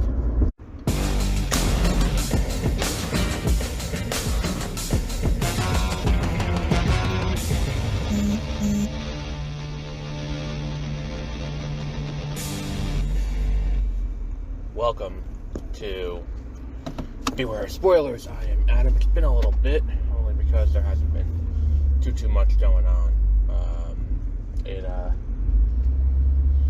Last week was... What movie came out last week that everyone kind of vacated up? I mean, Elvis opened last week, and The Black Phone, and this week is, what's it called? This week is, that other one. Minions, but I'm not. Look, if you're looking for me to cover Minions, I'm sorry, you have the wrong guy. I have zero interest in Minions. It's not even like it's a kids movie franchise from when I was a kid that I was like, ooh, well, a new one's coming out, and it's still near and dear to my heart. So, I'll sit through this nonsense. It's not even that. I have zero interest in Minions. I'm not gonna go and sit through a fucking Minions movie to be like, well, they said banana a bunch, and there were a lot of zany antics from the Minions, so I'm not gonna do Minions. I've seen the trailer so many times, it's like, it has not once done anything to win me over, and granted, I'm not the target audience, I understand that, like, the Minions trailer doesn't have to win me over, because it will make probably $1 billion without me going to see it. And 45 days from now, it will probably end up on Peacock. But I don't know. I have zero interest in Minions, so that's that. We may have an interesting announcement tonight on 30-Minute Reviews about funding for an upcoming project. Might being the key word. I can't guarantee that we will have news. I have some math and some exploration of Shopify to do, but I think we may have come up with a solution to a funding to a funding shortfall. Well, it's not really a shortfall. There's a short that I would like to produce that I don't want to use crowdfunding platforms for. I'd rather not use like Indiegogo or Kickstarter or something like that. I'd rather do a natural, like, get the money elsewhere and then do it that way. However, getting funding for a short, especially when the majority of funding at this point would go towards equipment fees more than anything else, because there would be the need for new computer equipment, which I have my eye on something that I think would work pretty well for what we need. There would be a need for what's the other one? Computer equipment, DaVinci Resolve. I would want to upgrade to the full version just so I have the full version. And I think that's, and I probably want to get another camera. But all of that costs money, and the way that it's been budgeted, those considerations would not be part of the main budget. But I think we've come up with a solution to alleviate this a little bit. think that we could, if we could get enough people to buy into this plan, we could do it by, by the end of the, we'll probably shoot by, I would say, hopefully the end of the summer, if we can get enough people who are going to buy into this idea and support it financially.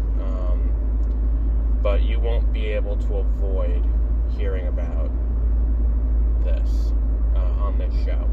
There'll be 15 to 30 second clips before the show starts that I'll play, and little things like that. You will not be able to avoid hearing about this if you try. If this works out, I have to look into Shopify a little bit, see how much Shopify takes on each transaction.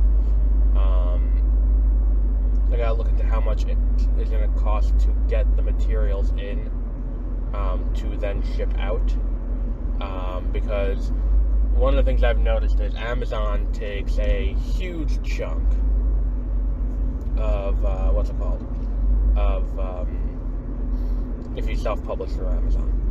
They take a substantial amount. If you buy the Kindle edition, you get about 70%. But 70% of $3 is not a lot of money. And if you do a hardcover or a soft cover,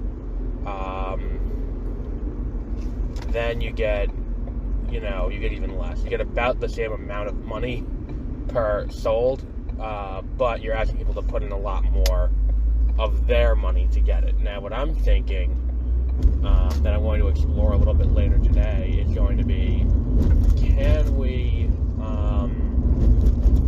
order author copies and then sell the author copies signed cheaper than the Amazon price through a Shopify shop? And then, I'll sell signed copies of the books,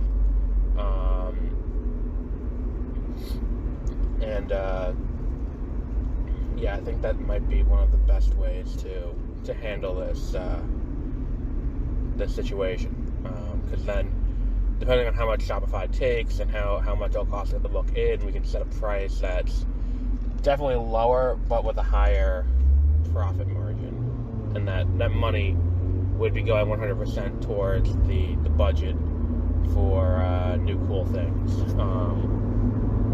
So keep an ear out for that.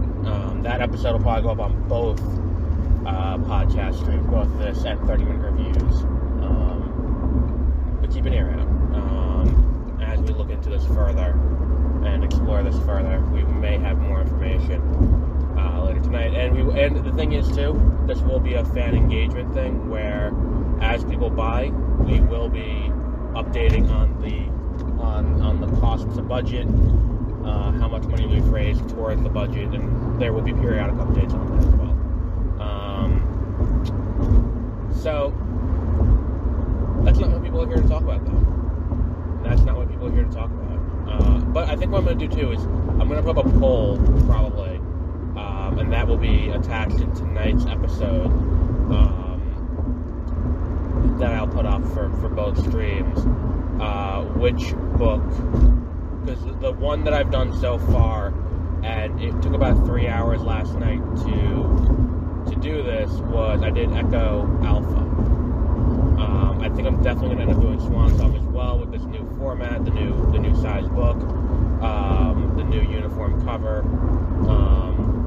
I think that's what I'm going to do, is I'm going to do a new uniform cover and be like, okay, so here's what we're doing, here's the cool thing, and then proceeds will go to that. But we will address all of that later today. But that's not what we're here to talk about. We're here to talk about Miss Marvel. The fourth episode of the show takes Kamala to to Pakistan, so she can learn about her past, and she hooks up with the Red Daggers, and she has some interesting little adventures trying to work with the clandestine, trying to work to figure out what the clandestine want and all of that. I feel like, here's the thing about this show. I still like the show. There's nothing about the show that I don't like. I feel like it is simultaneously too focused and too not focused. Because I could do one way or the other. I could do a grounded story about this girl trying to figure out her powers, what it means for this world, and all of that. I could do that show.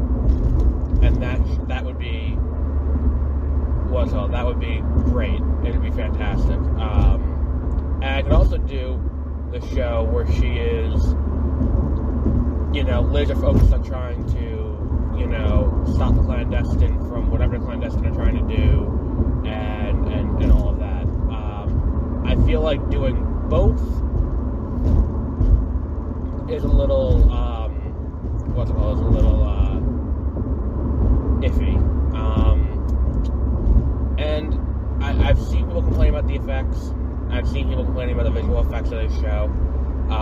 Maybe, and I don't mean this as a dig at the Arrowverse and CW, but maybe if you've watched the Arrowverse and CW, you're more willing to put up with bad effects. Maybe it is just me who is like, it doesn't bug me as much to see shitty effects on a TV show about superheroes. I mean, maybe it is just because I watched, the CW for so long, and I was like, okay, well, here's what we come to expect from a TV budget. But I mean, that fight with the guy with what's his name on the platform, really not good. Really kind of what's I'm looking for here. Like, the effects aren't great, and I think the choreography is kind of fine, but I think that the effects don't look as good, and I think that it's not just a problem with this show. And again, for me, it's not a problem at all.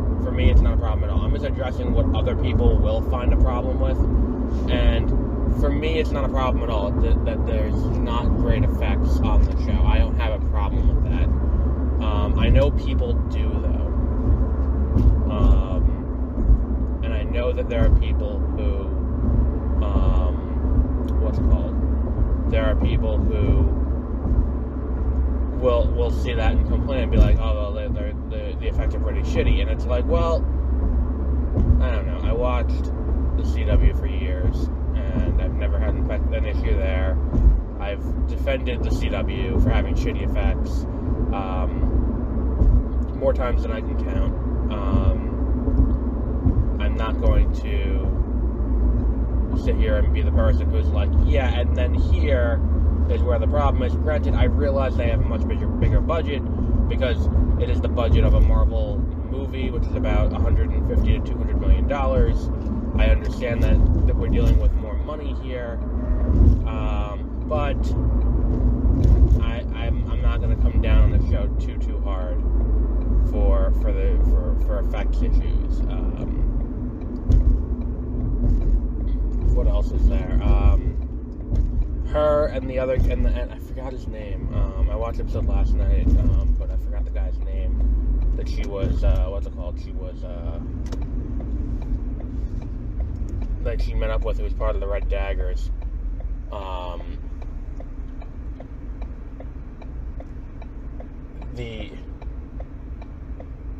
That whole, like, that whole thing with them, like, their fight is pretty, their fight's pretty fun, and interesting and unique. I feel like there's definitely, there's definitely more to explore with that relationship, not between them specifically, but just in general with the Red Daggers and all of that. And we have just seen, like, I feel like the other problem with this show is that, because of its proximity to Moon Knight, some of the action set pieces feel similar to Moon Knight. And not even just that they are in the Middle East, and I mean, granted, it was Egypt in, in Moon Knight, and here it's Pakistan. But like these chases through the city and these rooftop chases and all of that, and it's like I've seen this like 3 too many times now, because they also did this in Book of Boba Fett with the fucking rooftop chase scenes, and it's like, I don't really need to see any more rooftop chase scenes. I'm good. And it's like they've done it too much, and that's not the fault of this show, because this show's like, alright, so I know we're going to do a rooftop chase scene. It's just that there is no one who's overseeing all of Disney Plus. Like, yeah, but Book of Boba Fett also has a rooftop chase scene, and there's also a rooftop chase scene in Moon Knight. Maybe we can do a different way to do the set piece so it doesn't feel quite so, you know, the same as everything else we've done. But unfortunately, no one did that. I am, what's it called? I do still like the show. I'm not saying I don't like the show. I do feel like there is definitely more ground to cover. And I feel like it is a, what's it called? It is a, it's an interesting look, and I really like that, like, we're going into, like, you know, the culture of Pakistan, and, like, exploring the cultural impact of the British, you know, the partition, and the impact of British colonialism, and all of that.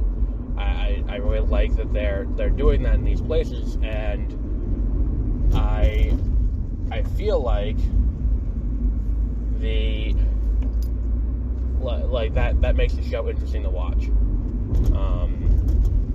because it gives you something that you don't normally have, and it's like, look, if you're complaining about that, if you're complaining about you know, the fact that they're exploring her relationship to her nationality or her relationship to her religion as part of this show, if that's a complaint you have, then I hope you also had that complaint about Daredevil, especially Daredevil Season 3, in which there's that great scene where, you know, I think it's like episode 1, where he's talking to the sister, and they're talking about the Book of Job, which, you know, for those of you who don't remember what the Book of Job is, it is the story of a guy who is God's perfect servant. He's God's, you know, he does everything God, you know, wants him to, and Satan's like, yeah, but God, you know, he's only doing that because you're treating him well. If we treat him poorly, will he still do that? And God's like, alright, well, let's find out. So then they start treating the guy shitty, you know, killing his flock, killing his kids, killing his wife, and doing all this shit to him to test to see if he will still be the perfect servant to God, even if he is, you know, being treated like shit by life. And he still has faith, so God fixes everything for him, or fixes part of it, because I don't think he resurrects the kids from the dead or the wife from the dead. But either way, it's like, you know, God does make good on the issue.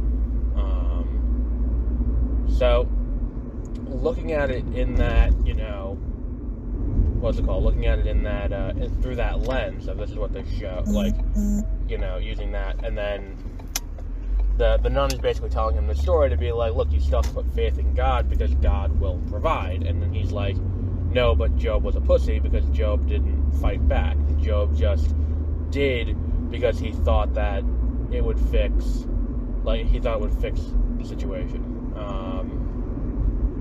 And it is an interesting kind of, what's it called? It is an interesting question.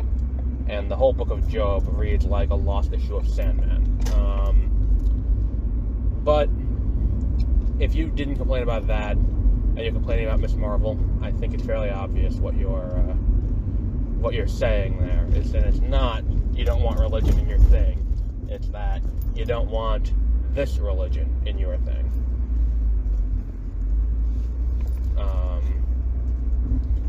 So yeah. So we'll wrap up there for today, and we'll be back with Mr. Malcolm's List. I think I'm seeing this weekend. So until then, have a great rest of your week. In the drawing room, a group of suspects gathered. The detective has solved the mystery. Ladies and gentlemen, the butler did it. You'll never catch me. The butler darted to his getaway car.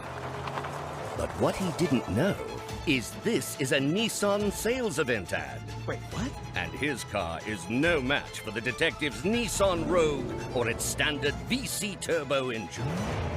Save on one of your own at the Nissan Thrill of the Drive sales event. Get a low $299 per month lease on Rogue. Availability is limited. Shop your local Nissan store and nissanusa.com today. For well-qualified customers, subject to NMAC credit approval, take from new dealer stock. See dealer for financing details. $39.69 initial payment for 36 months on 2023 Rogue S all-wheel drive. Excludes tax, title, license, and $650 acquisition fee. Disposition fee due at lease end. Call 1-888-858-8319 for offer details. Ends 4/3/23.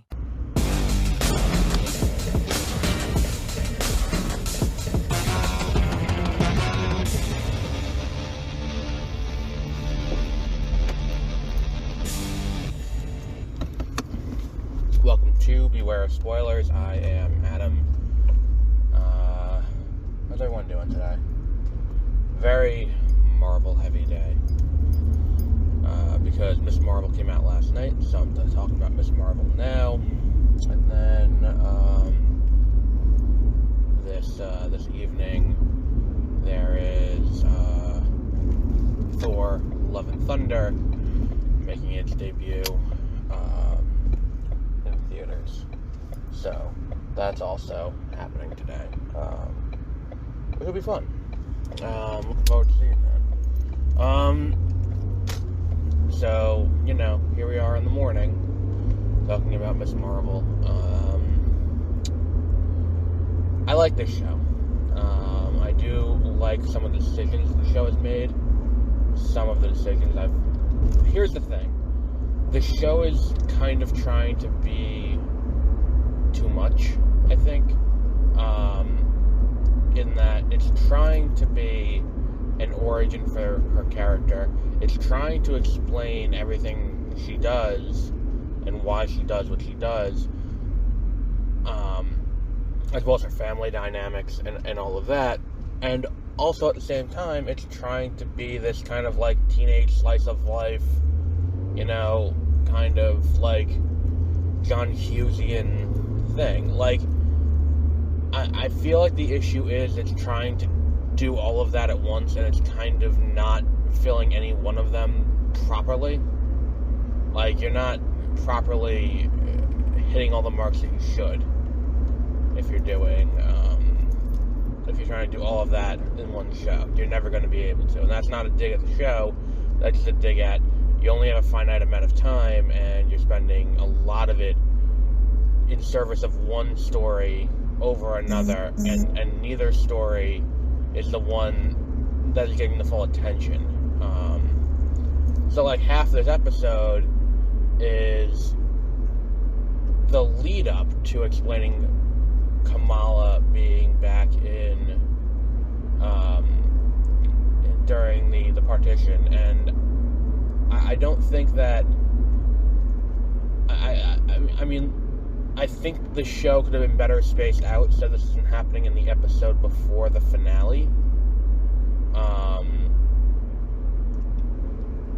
And then what happens in this episode feels very final. And it feels like, well, this is what this should have been going towards. Like, when we should have gotten to this point in the story, when we, like, as the, what's it called? As the plot, like we should have gotten to this point in the story probably next episode, rather than in this episode, and then making the finality of the show being her with this other person who has similar powers now, and then that versus Damage Control. It makes it feel like we watched the end. You know what it feels like? It feels like the Batman, kind of. And when you watch the Batman, it's like they catch the Riddler, and the Riddler goes to Arkham, and then he has that meeting with him, and that should be the end of the movie. But then there's another half hour tacked on, and you're like, well, what the fuck is this? And it's like, well, okay, so now they're going to flood the city, they're going to do all of that, and it's like, alright, but, like, why? Like, you know, it's kind of a silly, like, it just doesn't make sense to me.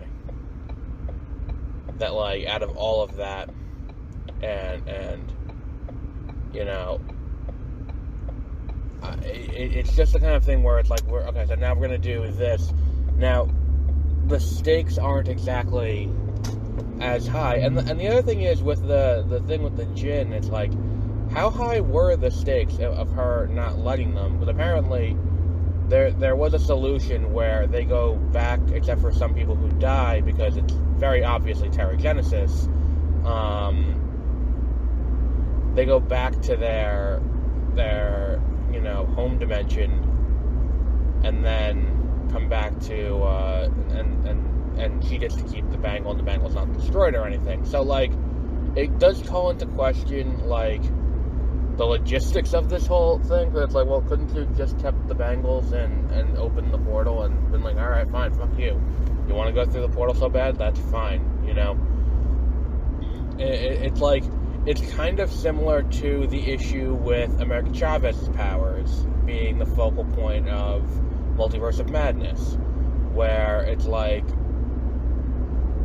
you know, Wong actually asked her in Multiverse of Madness, it's like, why can't you just make America open a portal for you to the dimension you want to go to? Why is that? And then she gives an explanation, and I think that what would have served that a little bit better was an explanation that, like, she's being corrupted by the Darkhold, and the Scarlet Witch is kind of taking over, and the Scarlet Witch is this other entity, and it wants to go and take over the universe.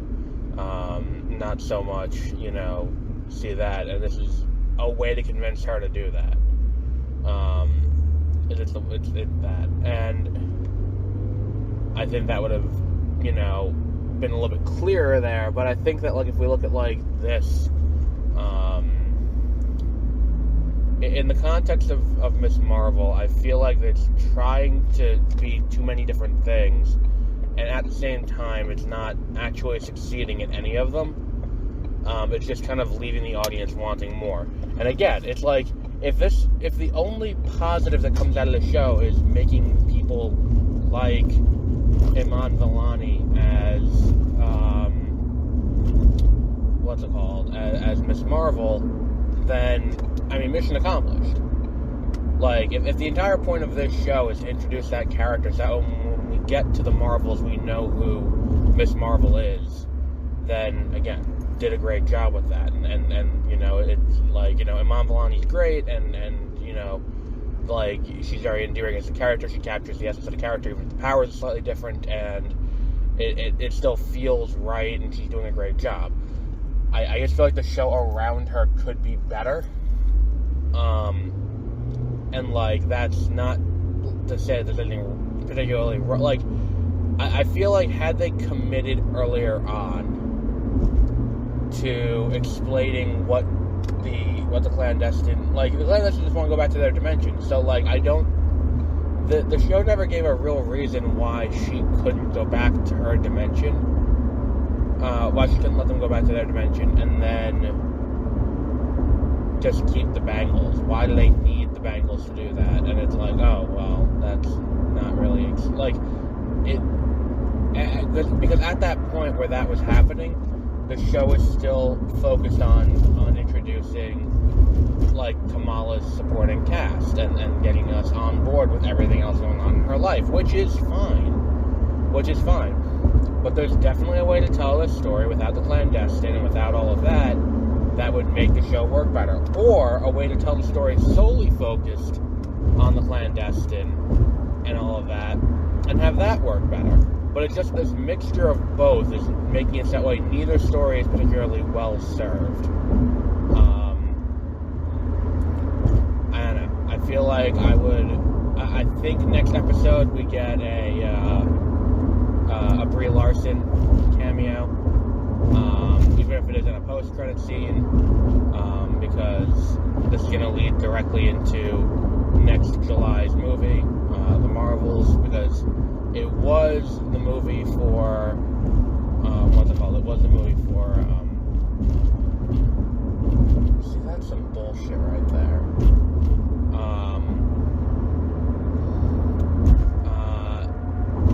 No, I saw a cop pull someone over, and he had a, the police car was painted to look like it was a sold police car. Like, they sold it at auction or something, and then the logos were all painted over, and they didn't have sirens on top or lights on top, and then he got pulled over by that. They're getting really crafty, these fucking, these cops out here, to get people for tickets. Do I think that... I mean, I'm just gonna stick with it. I think the show is fine. I feel like the issue that is going on with kind of Marvel TV in general is that it still feels like I'm watching a movie. But the problem is, instead of it being a 2-hour, 2.5-hour movie, it's a 6-hour movie. And they're breaking it up every hour or so. And those aren't always natural stopping points for it. And the thing is, too, it's like, some of the things wouldn't gel in a movie, and they're kind of just doing them anyway. It's just kind of weird to me that these are... that this decision happened on this scale, and it's... I don't know, I feel like they should have... Like, I like this direction they're going in. Like, that's the thing that I've noticed a lot about Phase 4, is that Phase 4 has been a lot of, we're going to let the storytellers tell the story they want to tell, or we're going to let the director do what they want to do. We're going to, and like, you know, for better or for worse, these movies have been very director-driven, and very creative team-driven. And it hasn't been a lot of, well, we're headed towards the Infinity Saga, so Thanos is coming, we need to get the story here, so here's a lot of what's happening. Like, granted, I know they're headed towards Secret Wars, and every movie needs to introduce pieces of the puzzle to get you there, but each episode, or, you know, each property has felt distinct, and has told the story it wants to tell without necessarily focusing on the interconnectivity, which is fine.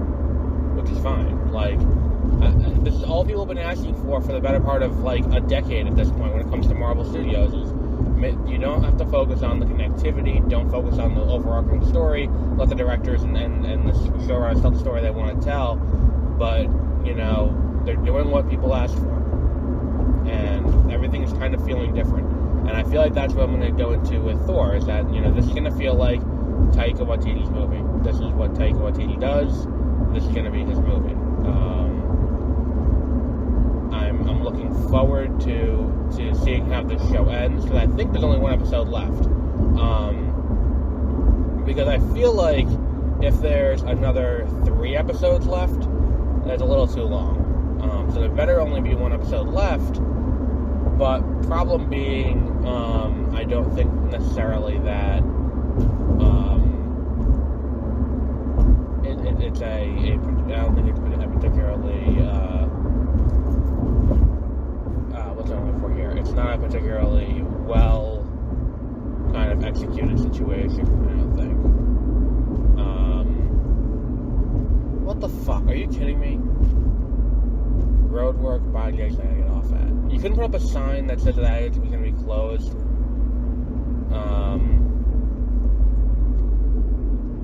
Look, I mean, let's just finish off Miss Marvel strong. That's what I would say. And look, if it sticks to the landing and we get to see her costume at the end of it, and we get to see how she kind of meshes into the wider world, I feel like a lot of people will be satisfied by that. I mean, look, that's what we're here for. At the end of the day, we're here to see these characters and how they're going to fit into the broader Marvel Cinematic Universe. And, you know, I feel like the core story with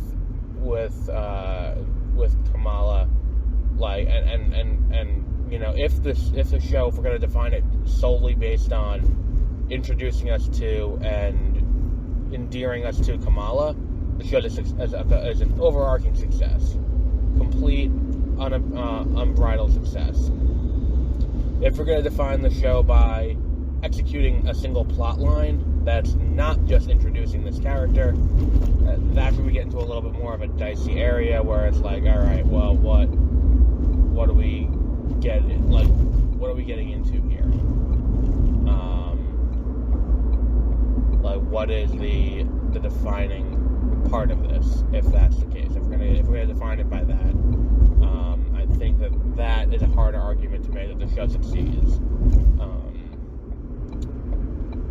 So yeah. So we'll wrap up there for today. Don't know if there's anything else really to talk about. I wrapped up Sizzle Reel last night. That script is done.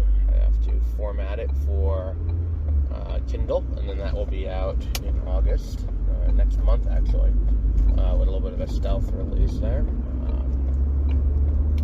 Figured, why bother writing shit and then leaving it in the drawer waiting for someone else to find it. Like, you know, I can sit here and I can, you know, enter them in contests and all of that, or I could release them and just let people buy them if they want to, and, you know, maybe someone will, you know, make it into a movie. Can't guarantee that, but, you know, who knows? It's probably better off than, you know, blindly entering them in contests and hoping for the best. This one is a little bit of a departure from what we've had in the past. This one is more of a horror / thriller, close to a thriller probably. I don't think the body count is quite high enough for it to be a horror slasher.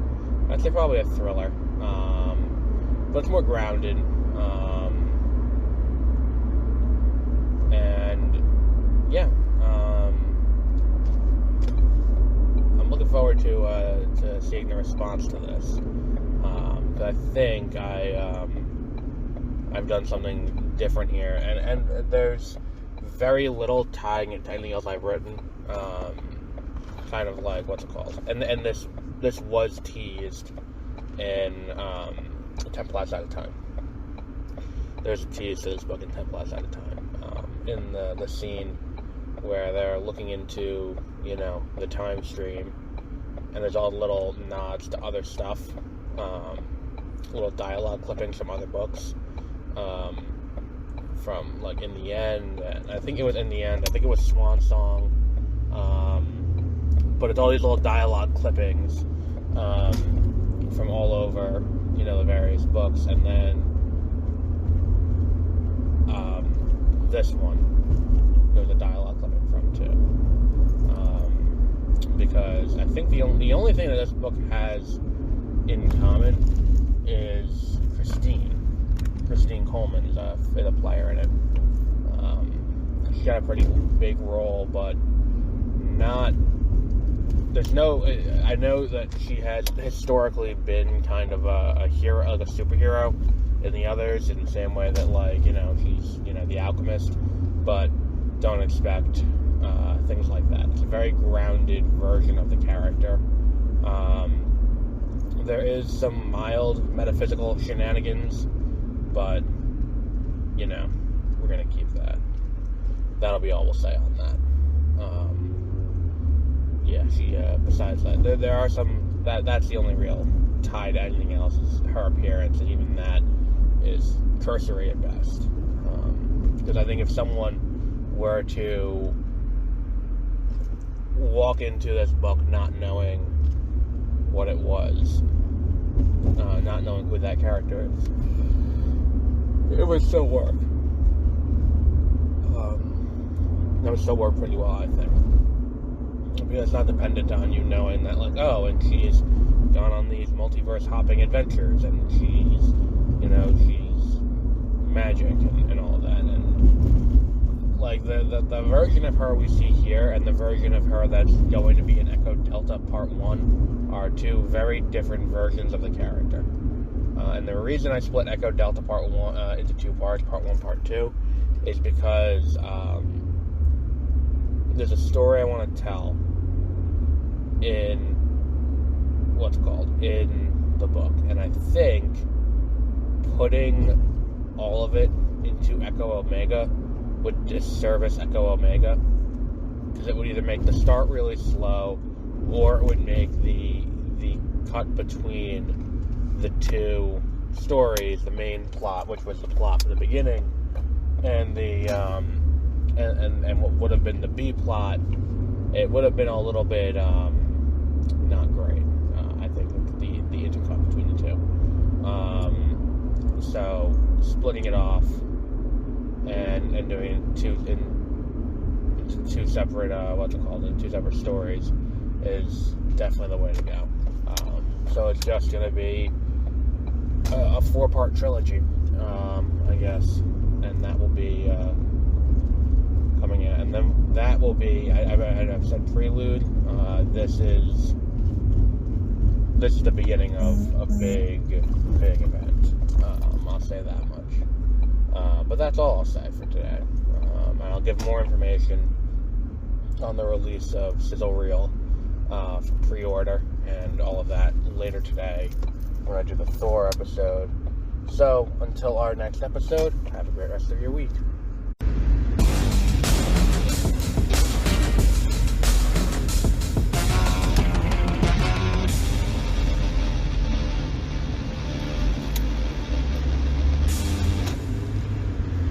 Welcome to Beware of Spoilers. I am Adam. On an inordinately hot day, in my car it is reading 97 degrees, and it feels every degree of it.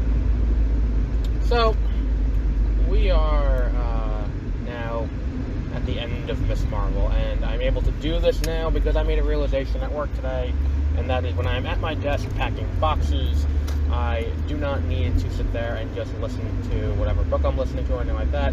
No, I can put on Netflix or Disney Plus or something like that, and I can watch my show while I'm working. And it is a great discovery that has improved my quality of life immensely.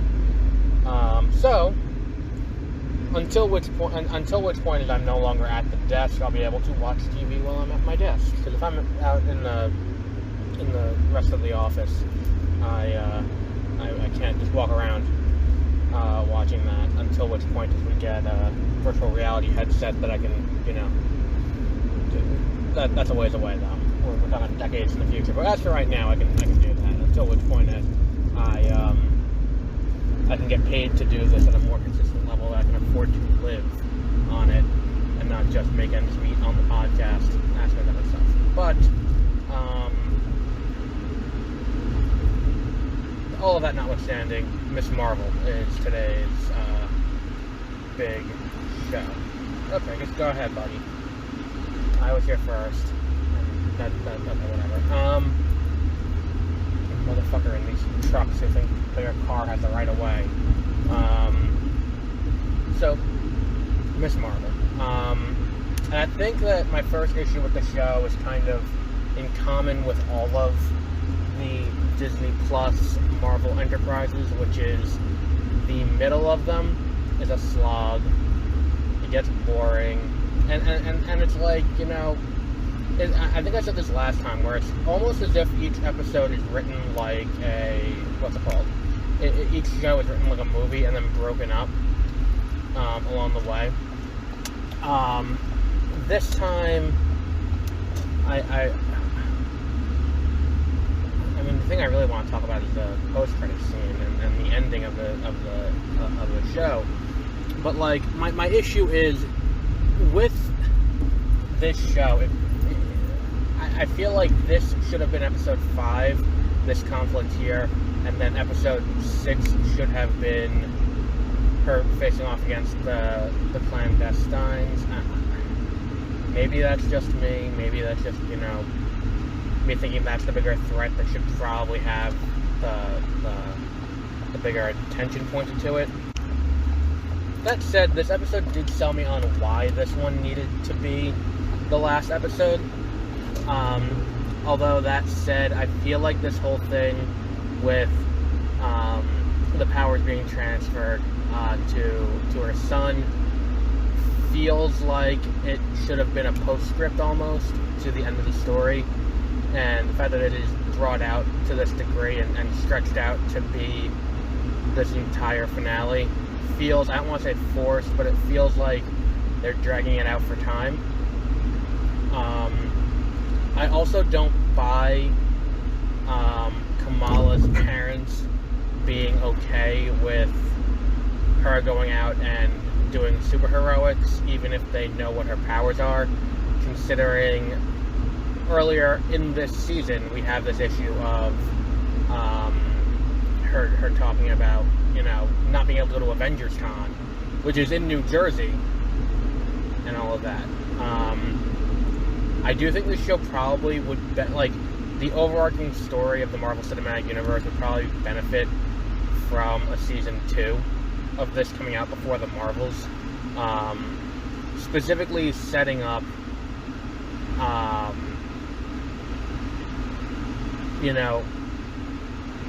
whatever happened at the end of this show.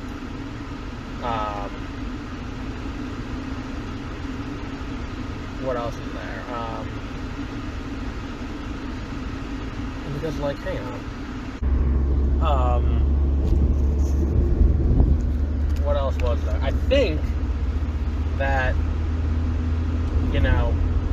it doesn't make sense to me, I don't think, that, the parents making that transition doesn't quite fly, I don't think. Especially with what happened over the course of this show. I think it's too quick of a transformation to go through. What was I saying? I had to look something up. What the fuck was I saying about, Kamala's parents buying into it, yada, yada, yada. I don't remember. What else was there that I wanted to address with this show? I think that it would have been better had,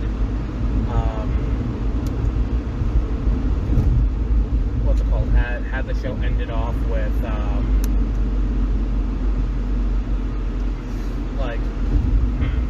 I don't know, the whole thing is, the ending is cool, and the ending does kind of hone in on what it is about her and all of that makes her different from the other heroes.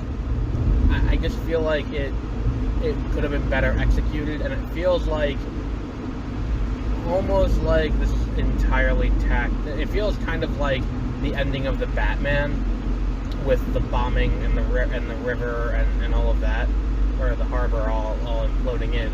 It feels a little bit like that, where it's it's designed to impart this key piece of information of who Kamala is onto the audience, but at the same time it feels kind of disjointed from the rest of the story.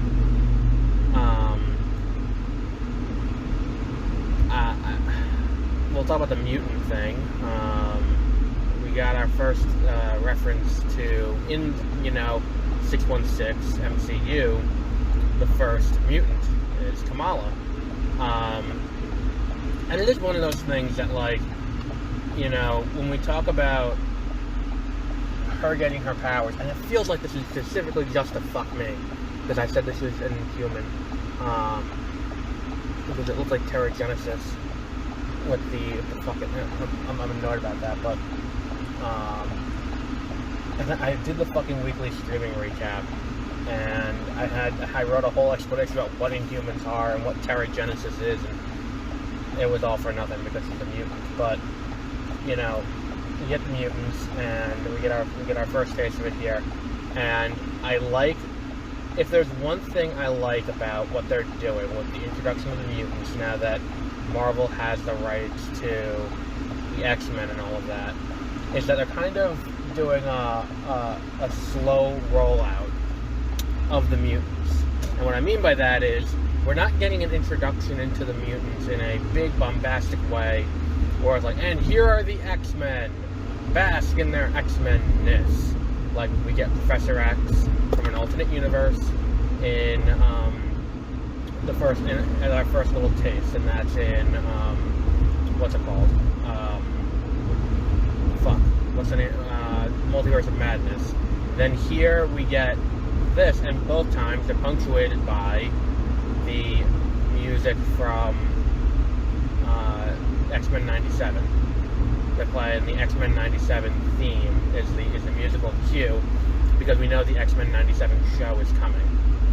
And also X-Men 97 is probably when most people think of the X-Men, if they're not thinking of the live-action movies with Hugh Jackman and all of that, they're probably thinking of X-Men 97, the TV show, the Saturday morning cartoon on Fox that was produced by Saban, Haim Saban, who eventually would also do Power Rangers, or did Power Rangers first, and brought that to American audiences from Japan.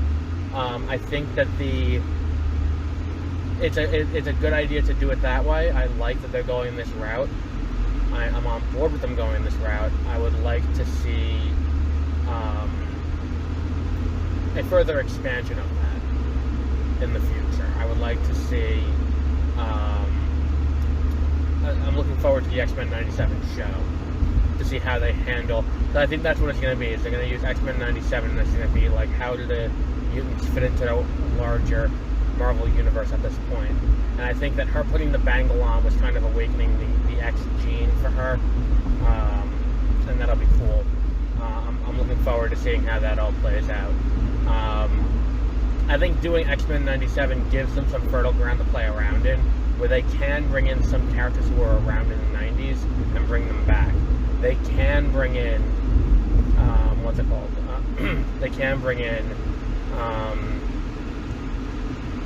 what's his name? They can bring in Nick Fury. They can bring in, who else was there? T'Chaka was around and doing shit. They can bring all these characters in and be like, oh, that's going to be a cool thing to look at. I think if there's one thing I feel like this show, I mean, the show is fine. It's not my favorite, but it's not my least favorite. It's just kind of, like, for me, it's like Captain Marvel. It's just kind of okay. It is perfectly passable. It is fine. It's serviceable. But it's just not as good as some of the other stuff that's offered. And maybe I'll warm up to it. Like, I've warmed up to Hawkeye a little bit since seeing it the first time. I've warmed up to everything that they did in that show. And you know, maybe I'll warm up to this. Maybe if I rewatch it all the way through, I'll warm up to it. And the same goes for Loki. I didn't particularly care for Loki when I first watched it. But maybe, like, the only one I really liked out of the gate and was like, this is great, I love what they're doing here, I totally understand everything that's going on here, was Falcon and the Winter Soldier. But all the rest of them I was kind of like, I mean, I'll watch it, but I'm not sure if it's doing what I'm hoping it will. But, you know, I think that seeing this story, I think that this story really needs to get, especially considering they introduced, like, that's the thing with the end of this show, is that it introduces another one of Kamala's powers. That's how I viewed it, at least. I didn't view it as her teleport. I think it's meant to be her transporting. Again, I watched it at work, so I kind of had to, you know, I didn't hear the full dialogue of the sequence, which I don't think there was much dialogue, but I think it's meant to be Kamala transformed into looking like Miss Marvel, or Captain Marvel. And I'm, instead of flipping and sending her out to wherever the fuck Captain Marvel is, possibly flying around space, yes, without a spacesuit, possibly leaving Kamala for dead somewhere. I would be interested to, like, I feel like a second season of this is more needed. I'm also kind of disappointed about damage control, because I feel like damage control isn't being used very well in this show. I feel like that's part of the problem. I feel like damage control could definitely be better implemented here and in other shows. Because, like, I'm not entirely sure what their organizational role is, or what their goal is, or who's in charge of them. Like, is damage control under the control of Thunderbolt Ross? Is that who we're oh, okay, so Thunderbolt were also the one controlling it. Well, I would say probably not, because William Hurt died. Is it under the control of Val, Julia Louis-Dreyfus? I would say that's probably more likely, just considering they're hunting down young mutates or mutants or whatever the fuck they call them. They call them enhanced.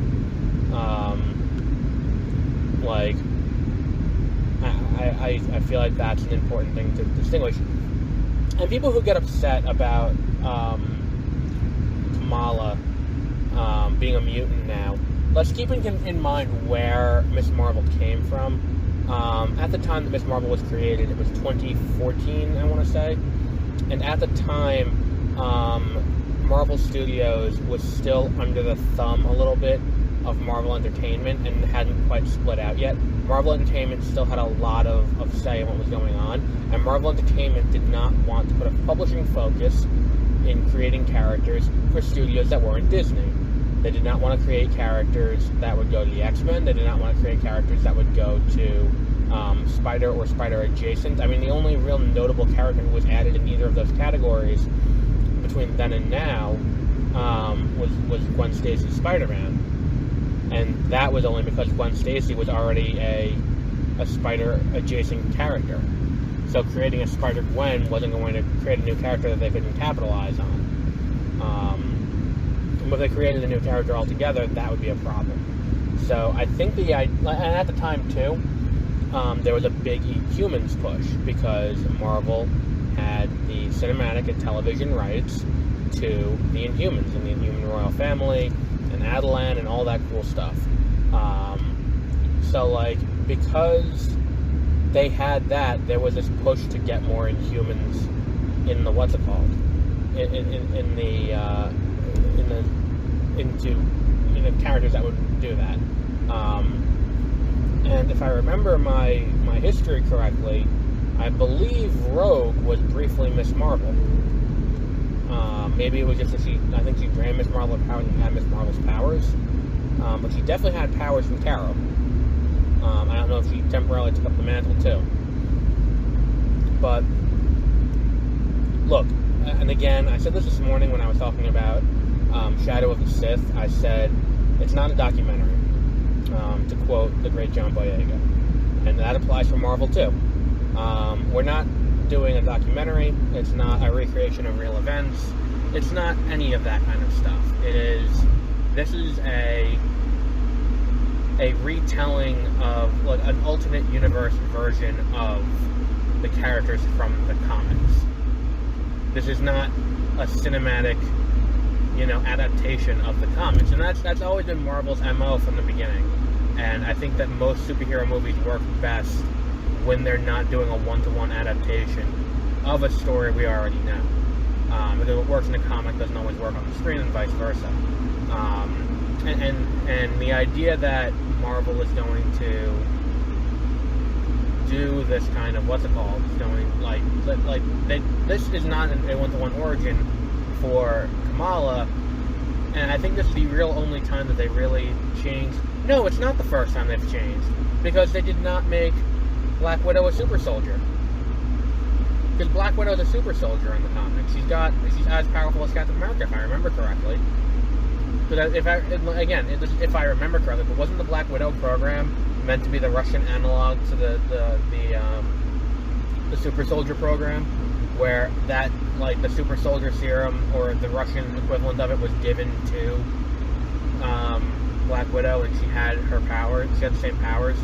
I feel like there are more this isn't the first time they've changed power sets to suit the story, but whatever. I mean, cool, I guess. And look, again, not a one-to-one adaptation, and things can change just purely from the fact that it is more, whatever benefits the story, make those changes. And the core of who Kamala is the same. And I think that's an important aspect of it.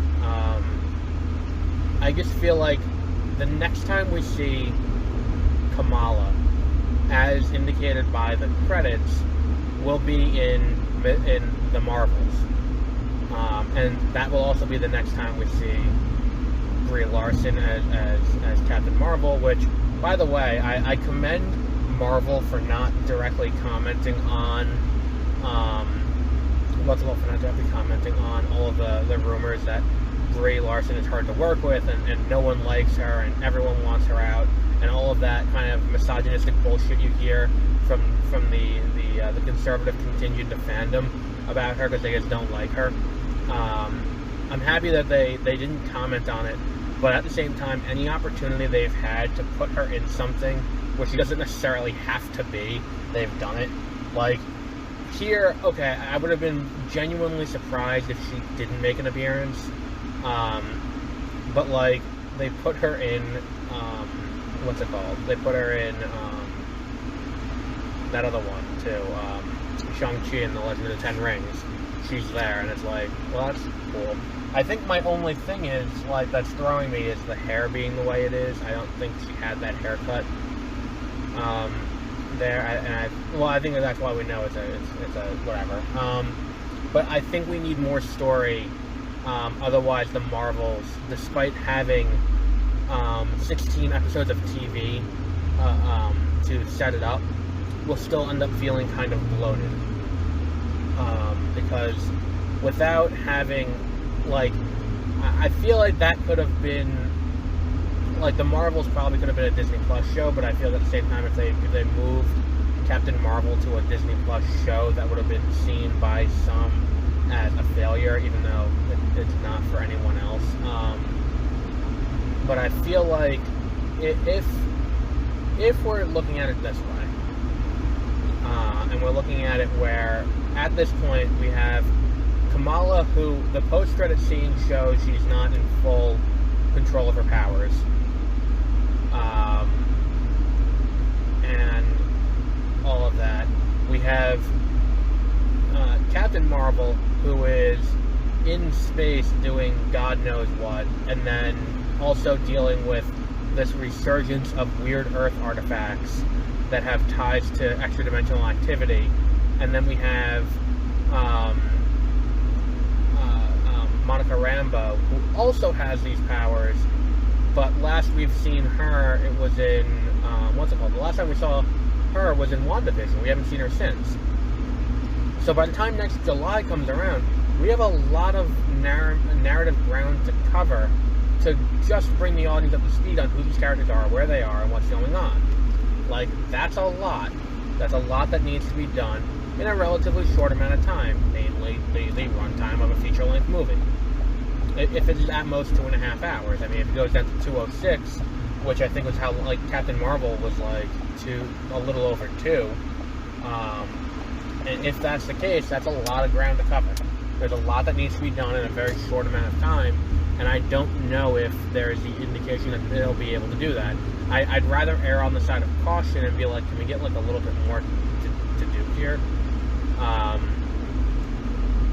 But that we don't have to worry about till July of next year. We have a full year to work, like, until we see, you know, Kamala again. Unless they do another season of Ms. Marvel quickly, and then it leads directly into it, which I guess is well, no, it's not likely, because I think if it doesn't come out this year, then Secret Invasion goes to early next year.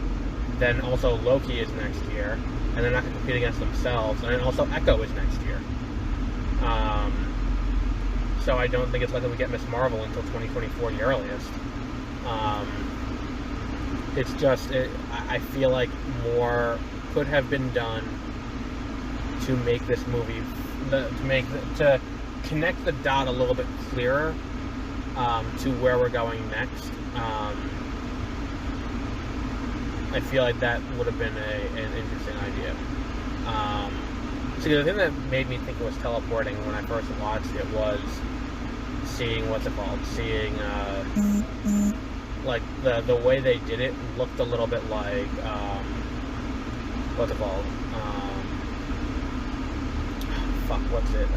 with the portkey use or the apparition in Harry Potter. That's what made me go like, oh, okay, she's doing that. And it's like, well, no, that's not what she's doing. It is interesting, though.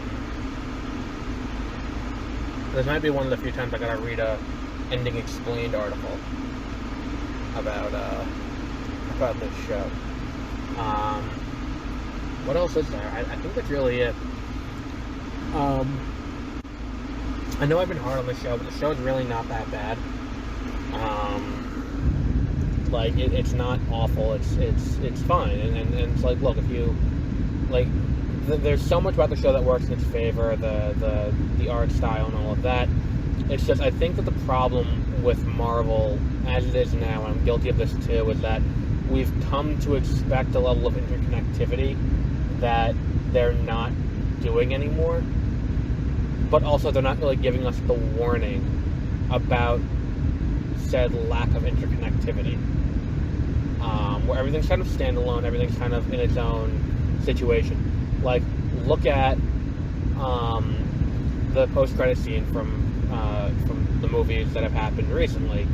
It's not leading into the next thing, whereas, like, look, there's a world where the post-credit scene for Thor, Love and Thunder could have and should have been a tease for Black Panther.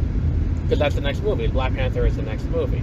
And it's not like there isn't a way to do that, where it's like, you do, like, you know, I would have done like 1 week, or I don't know how long the movie takes place over, but you do a flashback sequence to Gorr facing off against the Panther goddess that gives the heart-shaped herb to, you know, to the people of Wakanda. If I remember correctly, if that's the case. I feel like there was definitely something where there was a goddess involved with giving the powers to them. But anyway, you do that, and then you show, like, she beats Gorr, and then Gorr, you know, and then she gives the herb to heal Wakanda, and then it just says Black Panther will return. And that would have been, you know, a great tease for Wakanda Forever, and then you can do that. That would have made more sense to me.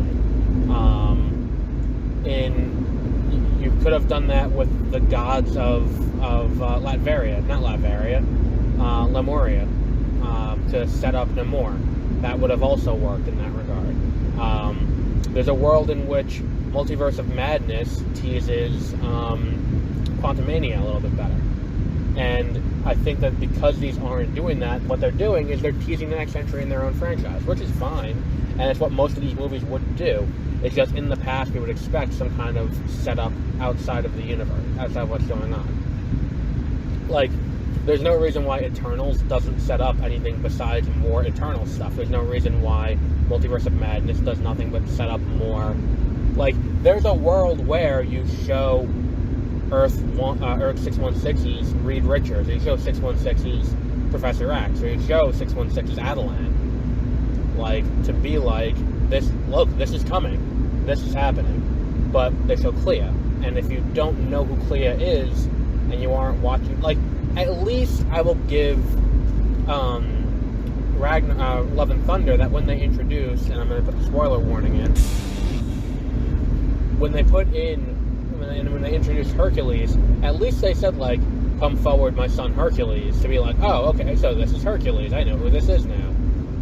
Unlike in the other one, you know, unlike in Multiverse of Madness, where it's like, and here is, what's it called, here is, Clea, and it's, if you don't look at the credits, you don't know she's Clea, unless you know who Clea is. Like, I knew it was Clea, I'm like, oh shit, I know, like, that's gonna be cool. But if you don't know, it's nothing. And the same goes for, like, what's it called? Like, even Loki, when they introduced Kang at the end of it, it's like, oh, okay, so there's Kang the Conqueror, that's a big deal. But they don't call him Kang. If it, like, and again, if it weren't for the fact that they had announced via tweet for Quantumania that Kang the Conqueror was going to be the bad guy, like, we wouldn't know that Jonathan Majors is Kang.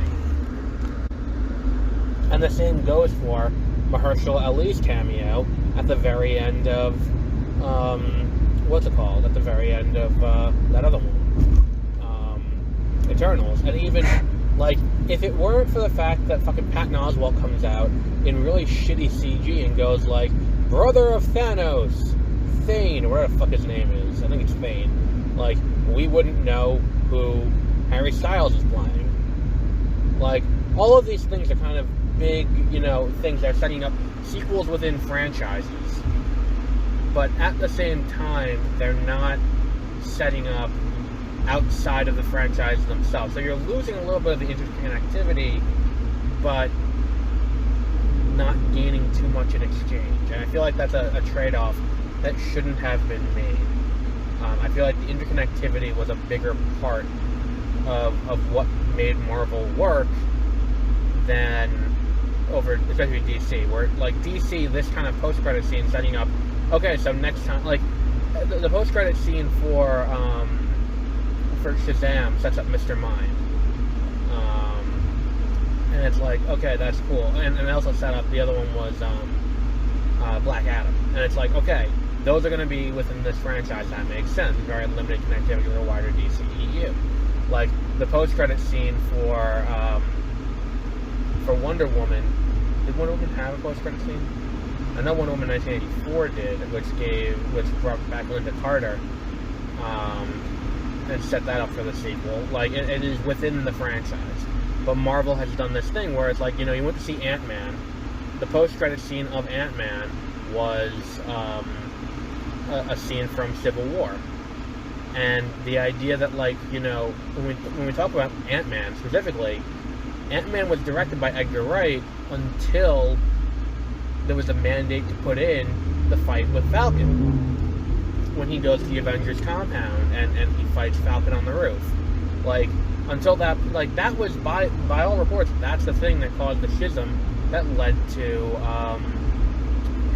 Edgar Wright's departure. And had that not been the case, he would have been on. And that's a level of interconnectivity we have not really seen since. But we'll wrap up there for today. We'll be back with our next big story whenever that happens. I think the next thing we have coming is when the Crawdads thing. Coming up this weekend on Friday. I'm going to do that psychedelic show. It's not just psychedelics, but it's also... It's how to upgrade your mind, something like that. It's based on a book. I'm going to do that documentary. And also I watched a documentary while I was at work today, The Future of, by Verge. We'll be talking about that too, probably tomorrow morning. But until then, have a great rest of your week.